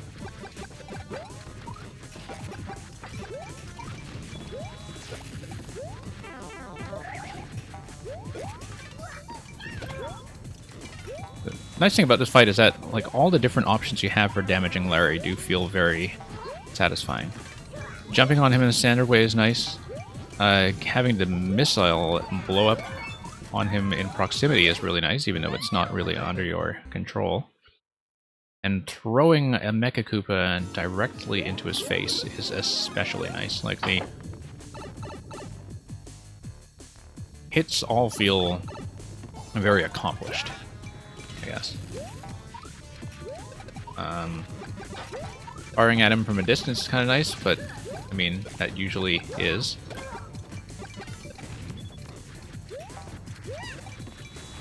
Oh boy. Knew we were going to get into a bit of trouble there.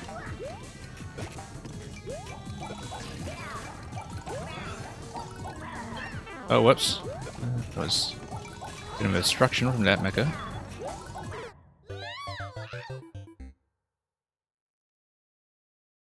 Skewer moved the on-off switch down, and he doubled back early, okay.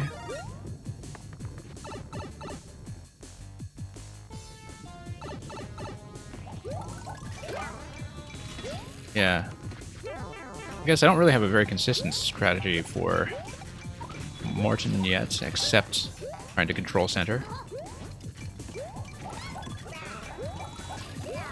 Massive miss there. Yeah, it is nice at least that the Zappa beam is short in duration. Very long in length, short in duration. So, okay, we are through. Yeah, I'm not terribly stressed about how the Larry fight goes. I think it's...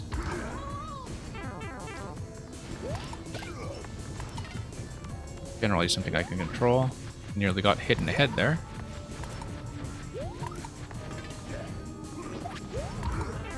Oh, wow. The upward projectile was something that I was not totally expecting there, even though I had seen it on some previous attempts. Oh, nope. A little too ambitious there. I think my best attempts when I took on this previously did require me to pay a little more attention to using the on-off state to my advantage, and always keeping an eye on whether it was a good idea to switch. But still kind of getting warmed up and back into the pace of what we're seeing here.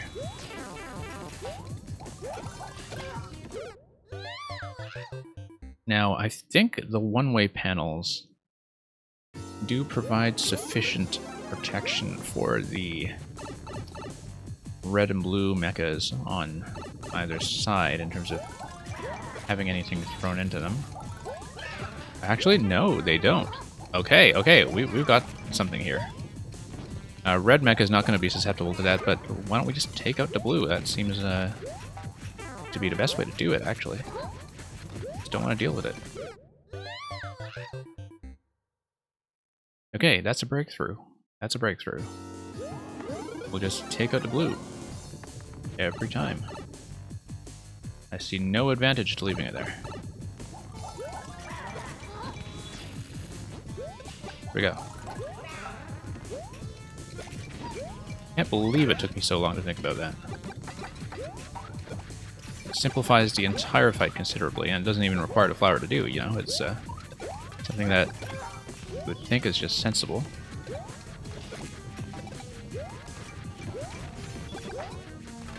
I mean, the one-way panels are clearly meant to prevent you from doing that by jumping or something.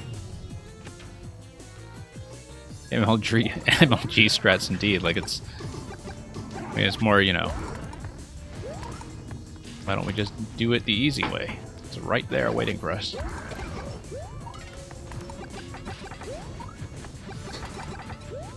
Oh, whoops. Trying to get under that. Nope. Too ambitious. We always have to wait for him to stomp for one cycle because I underestimate the Koopaling jump height consistently. And the thing is, this is a pretty low ceiling to begin with.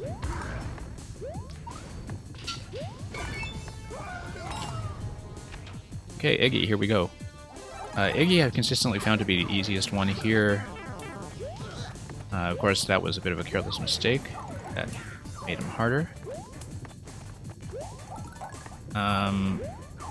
Usually the issue I have with Iggy is if he gets piped up to the left side. If he gets piped up to the left, then I'm in trouble. And of course, if we take a lot of senseless damage, we're also in trouble. As controlling ourselves around both the conveyor and the icicles can be a challenge.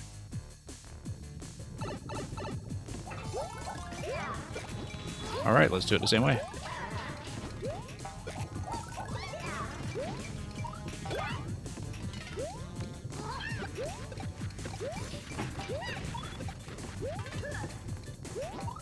This is actually still a reasonably challenging fight, even without the very serious height restriction. I mean, not nearly as hard, but still something that keeps you on your toes.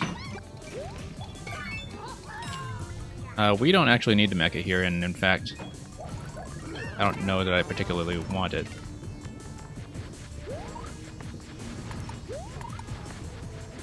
I suppose it gives us a nice little advantage on Morton for the initial hit. Really did time that out meticulously in terms of making sure that the ground stomp really does force a hit. In terms of the amount of spacing that we have. Nope. Poorly timed. I knew the high jump was coming.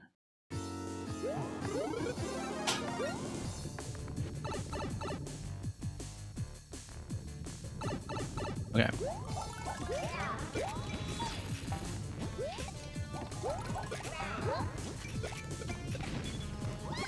Now, of course, if you do choose to fix that, I have to do it all over again. But, you know, honestly, I think it's fine as is. It's still something that's skill-based and requires you to read a room, so... And it's still as I said, a reasonably challenging fight.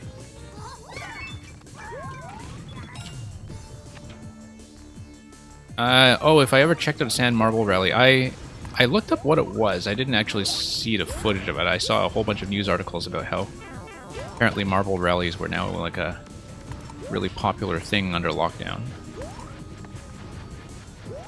But I haven't actually watched the Marble Rally yet. Nor have I learned how to commentate it. Okay, we got trapped there. And I knew we would get trapped.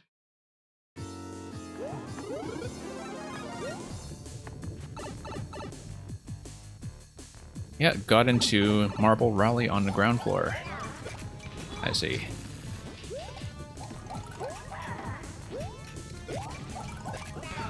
It did sound pretty fascinating.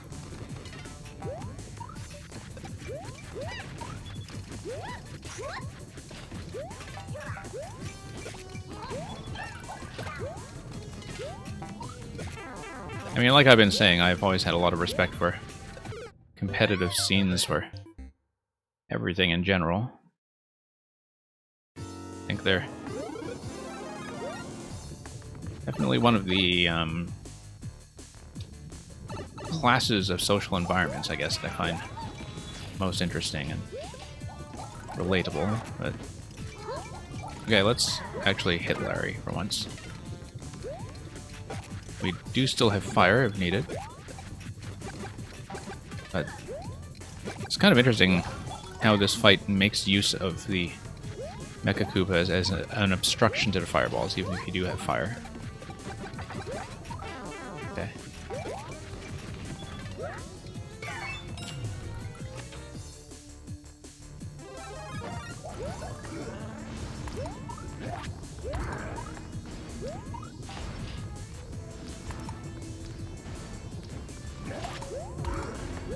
Oh, whoops. Poor positioning. I should have just whacked him with a fireball, really, on that round. I forgot that I had the fireball. Okay, good thing he didn't send a projectile upward that time. I realized at the last minute that I could quite possibly have miscalculated that time. And there we go. There we go. Much simpler than before. Over to Iggy.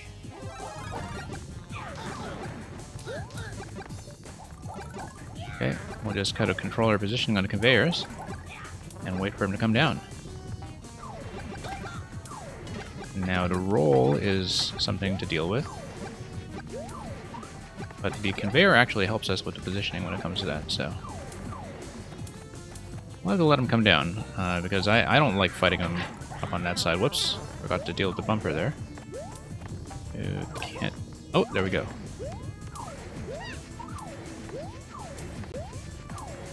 Okay. One more hit will do it.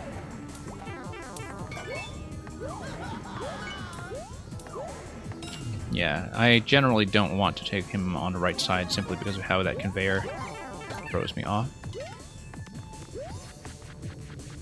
Hey, not letting Wendy get her projectile off is something that helps here. It's not letting her fire. That's one less thing to deal with.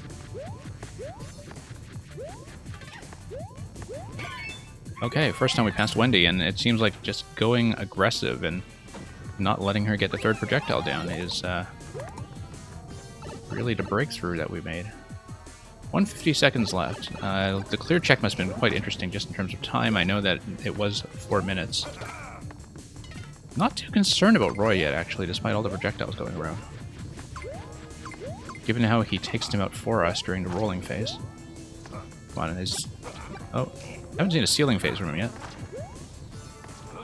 And he's gonna bury himself on the down low.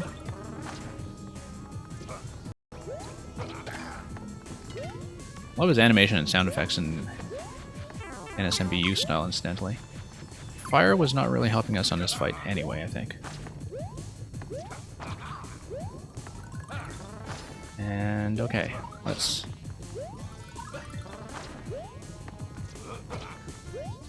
Oh, he really does move around, though. Okay, Lemmy, what do you got for us?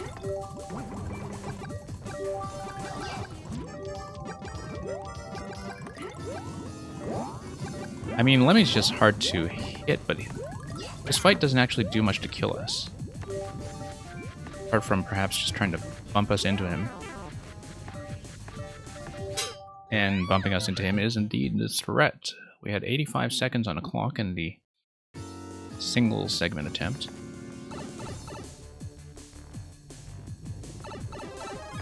Yeah, it's really amazing how a good commentator, speaking of the Marble Rally commentator you mentioned, like it's...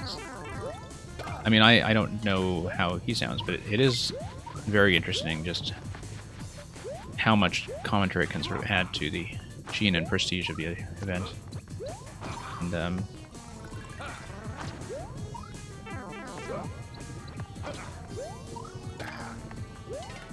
I mean, it's very much the same thing with things like esports.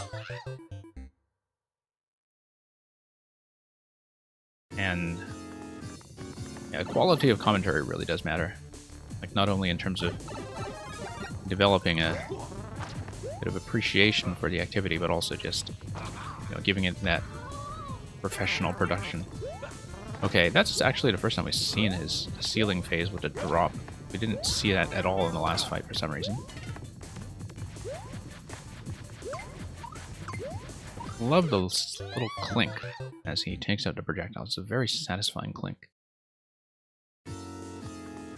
And an interaction I would not necessarily have known to think about. Okay. Roy really does dodge you very well, though.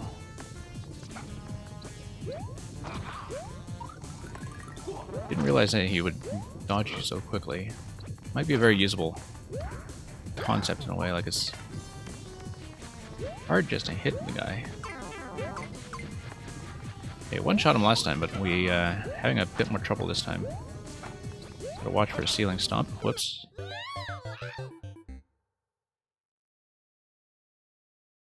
I think with Roy it's just a bit of a random draw. You know, like if he doesn't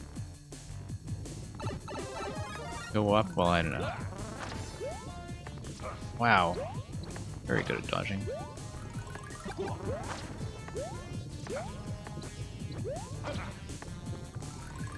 And also just the way that the spiny switch between the diagonal and the, I guess, cardinal pattern.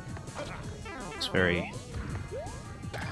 like, you just have to improvise around that. I don't think there is a particularly good pattern, even though they do have a consistent spawn position on the tracks.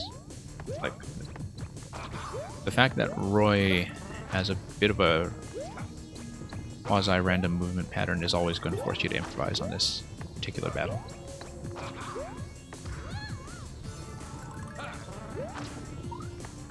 Yeah. Just hitting him does seem to be the challenge. Orthogonal pattern, yeah. But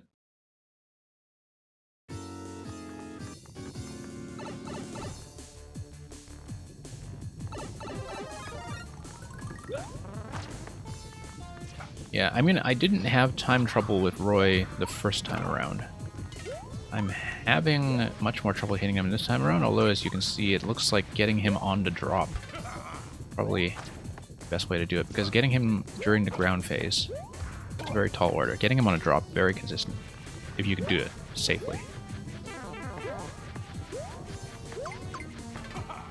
Ground phase, he just goes for a duck. Look at that. You got... okay, I can take damage, it's not a big deal. Roy has a very growly death sound. I do like that whole Lemmy fight here is very thematically bouncy. It's a very Nintendo-like Lemmy fight in that, like, the whole concept's unified. Okay, so Podoboo's on the left and right. We gotta watch out for that. Spinning phase is actually a bit of a liability, maybe. You can expect the spinning phase to be that top and back. Yeah.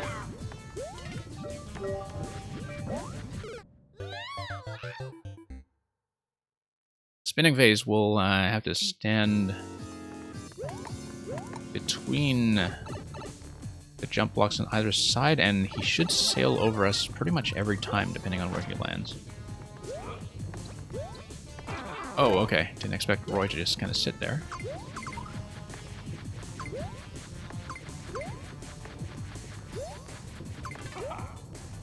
That's 2 hits. Yeah, I gotta get him immediately after the roll, or he will disappear. Yeah, that was too slow. I actually kind of want him to do a ceiling phase at this point.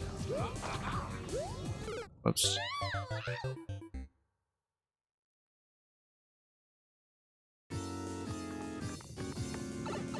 Yeah, it does come up a lot in board games. I'm not sure exactly which board games you have in mind, but definitely the case.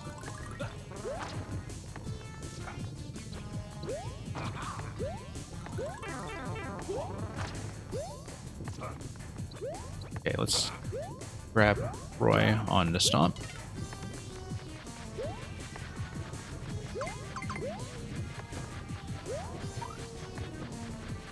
Yeah, these fights are composed of very simple elements, and they're very dynamic for... Now, like, this is really just 2 things. This entire thing is Roy and flying Spinies, and the rest is just pattern placement, right? And like how the whole Lemmy fight is just Lemmy plus bouncing things. And then I guess you have the 2 Podoboos on the side as a bit of a zone control, but... Yeah, I mean, obviously, you know, everybody, like, as soon as they saw the Koopalings, you have anybody who likes to design bosses looking at that and immediately thinking, okay, let's make a Koopaling boss rush. But, to make yours feel reasonably unique, I think there does need to be this kind of controlled concept for each one, and I think the approach of just having, you know, all of them having 1 or 2 elements they combine with, and all of them having different elements that they combine with, like, it's something that works. Like, makes a lot of sense for the Wendy fight to be the Podoboo fight, for instance. Just because of the diagonal pattern. Makes a fair bit of sense for Iggy's fight to be the conveyor belt fight, just given how he just awkwardly runs around all the time. Okay, gotta stay low.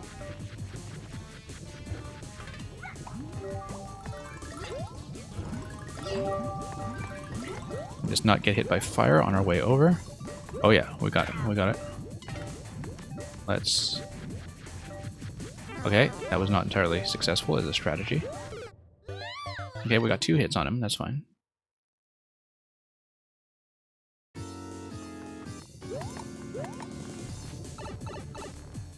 Yeah. Oh, tile placement games. Like, you mean games like, you know, Carcassonne and such, where you, like, actually build the grid as you go, or...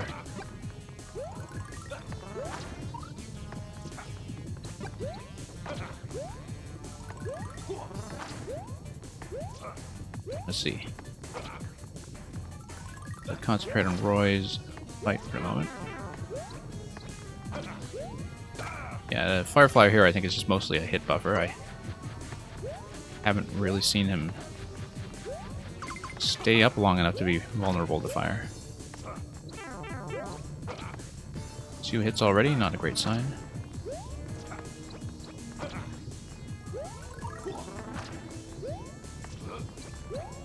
And the clear time on this is actually going to be spectacular. I'm impressed with the 4 minute 30 clear time from current record holder. I I mean, that kind of tells you how quickly they blasted through things after the checkpoint, and possibly even in one segment. But like, I certainly felt like, you know, the first time I got here past Wendy, like I felt like I was getting into the easier fights, and in some sense, even though I'm dying here, I still think that's the case, that like I'm just in a bit of a learning phase. But the learning phase is already more manageable than, say, Iggy's learning phase, and Iggy, of course, I got by partly by cheesing.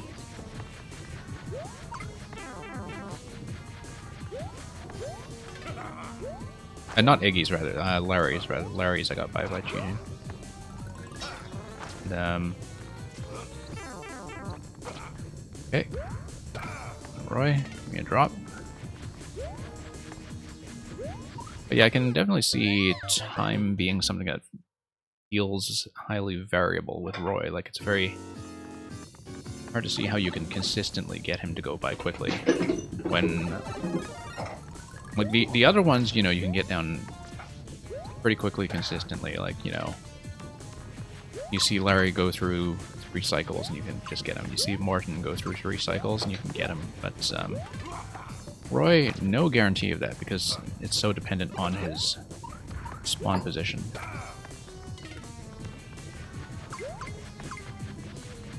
And so in terms of anybody trying to go for a speed record, like, I think Roy is probably the most RNG fight here. But... oh no, got spiked again. Okay, we have to... Yeah, I saw that coming. No, I think the order is fine. I think Wendy is a bit of a difficult bit in some ways, because... I mean, her fight really is about the shape of the room, right? Like, the thing about checkpoint placement and about obstacle placement in something like a boss rush is just like, you don't want it to be just a monotonic increase in difficulty where every fight is harder than the last, right? Like, a lot of them is about... like, a lot of it is just variety, stamina, consistency.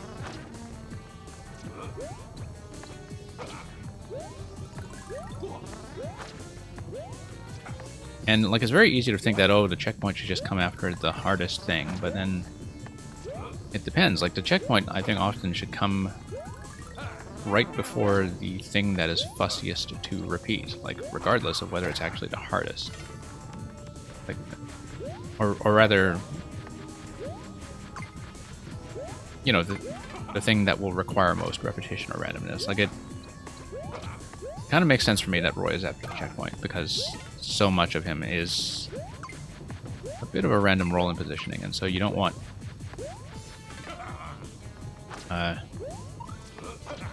sort of too much repetition going into that. But I don't know, like, I'm not sure what judgment you had in mind in terms of the order of the fights so far. I definitely think that very difficult to say who's the hardest one. I think Iggy's is definitely the easiest that I've seen.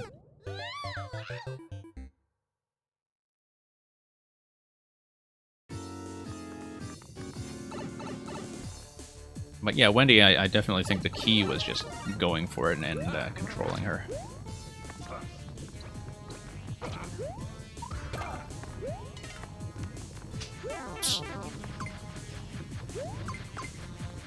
Yeah, because I definitely found that my previous experience with the Wendy fight was just getting zoned out and unable to go anywhere because I'd always just get cornered.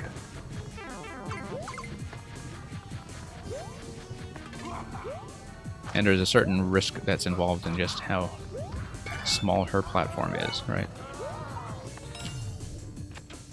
In terms of just getting on and grabbing the hit. I mean, Lemmy's fight is reasonably forgiving. It's just, need to not get bumped in such a way that I take damage. Simply because Lemmy doesn't really do damage except during the shell phase. Like, the shell phase is much more threatening than everything else here.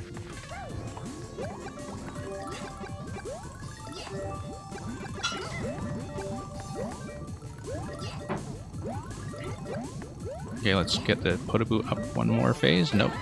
Got hit. Okay, here's the strategy with Lemmy. He comes in that way, We duck under. Comes in this way, we duck under. We got him, we got him. Knowing that you have to fire flower refresh after each one.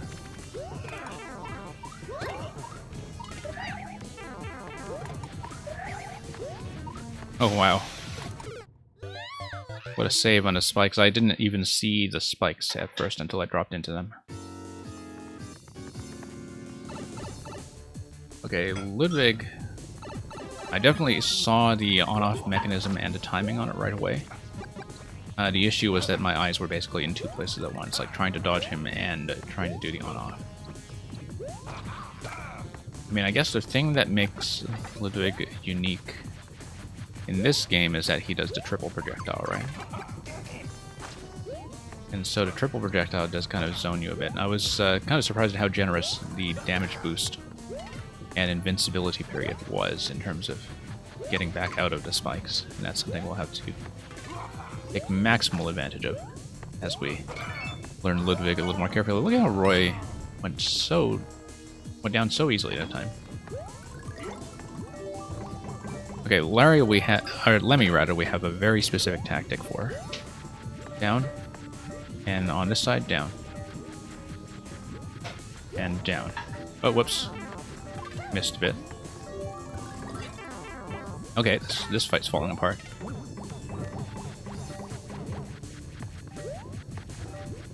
Okay, over here.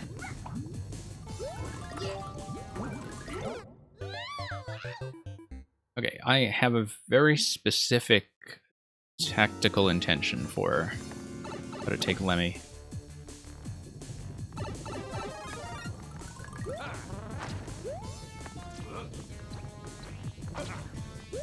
I mean, I think as a good method, I think I'm just missing slightly, and when I miss, it's a big miss. But I feel like I have a tactic worked out.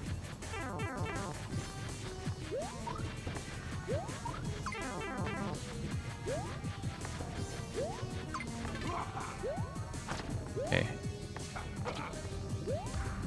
Oh, well, I saw that I needed the high bouncer to get away from the spike, and I just missed it. Knew exactly what was going to happen there. I just missed a bounce. Oh, he was the hardest in the original setup. Well, I mean, partly, you know, you've got Iggy in third position now, and Iggy is honestly a bit of a pushover. Like,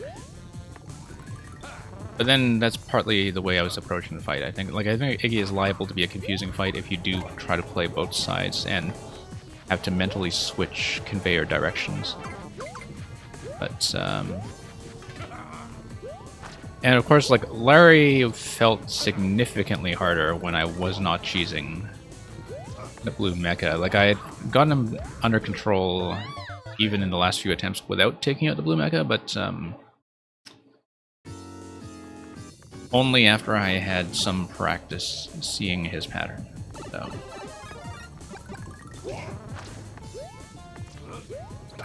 Okay.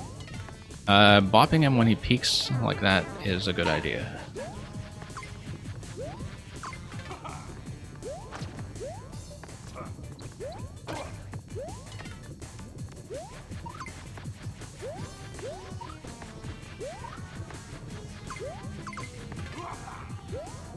Yeah, Roy, it seems like a lot of what's going on here is just learning how to read him.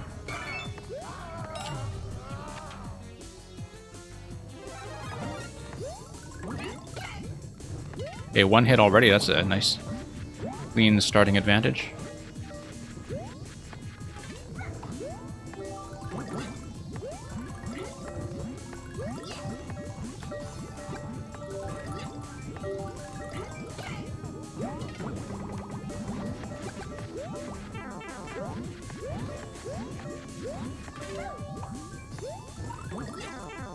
I've got him, I've got him.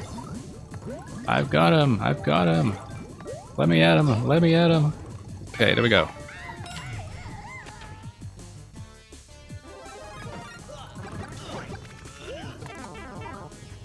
Okay.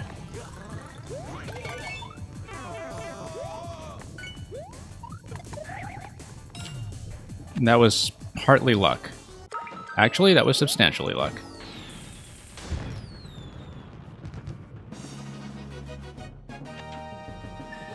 Yeah, the Ludwig fight was total chaos. I don't think I could do that twice. And I think I got very, very lucky. Yeah, I'll have to review that footage, I think, because Ludwig, I just blundered through that thing and basically killed him fast enough that I coasted through it with invincibility frames most of the way. Anyway, very happy with this boss fight, with this boss rush. I think it's just very elegantly structured in that you just kind of take every Koopaling and pair them with one or two specific elements that works for them, and I think the room layouts and spacing were like very well tuned to kind of make them feel like a generally approximately even in difficulty. I really don't think I would chase a single segment clear and go for a world record, but that's simply because some things I think have a bit of variance to them in terms of time. And part of it is I think it's the learning phase of mastering this game, where, you know, the Koopalings are still very new elements. I had seen very little of some of their patterns up until this point, even though I had played one or two boss rushes before it. And I think it's one of those levels where, like, I feel much better equipped to do more Koopaling boss rushes now. Now I see that you label it as Koopaling Royale 2, implying that there was a Koopaling Royale 1. But in any case, I look forward to whatever you send me next. And thank you very much for the cheers. And yeah, we'll wrap it up for today. That's going to be all from me. But in the meantime, I will send off our remaining viewers to somebody who is doing Mario Maker, and probably just somebody who is starting viewer levels. And you can send it on to more people as well. And yeah, in terms of our daytime slot, yeah, this is our regular daytime stream, but, you know, you also caught our schedule sort of on the late night NA and early morning EU side as well, and that's been something that's become more regular. Originally, if you hadn't come back, like, this would have certainly have featured in our catch-up session over the weekend when we tried to clear levels that had defeated us earlier in the week, but now that it's out of the way, we can turn our attention to some other grinds that we are crashing against. So, we'll be back. You already follow, so, you know, you'll see me around, and hopefully we'll see more from you. Thank you very much. Now, just give me a moment while I try to pull up a raid. And thank you once more for watching.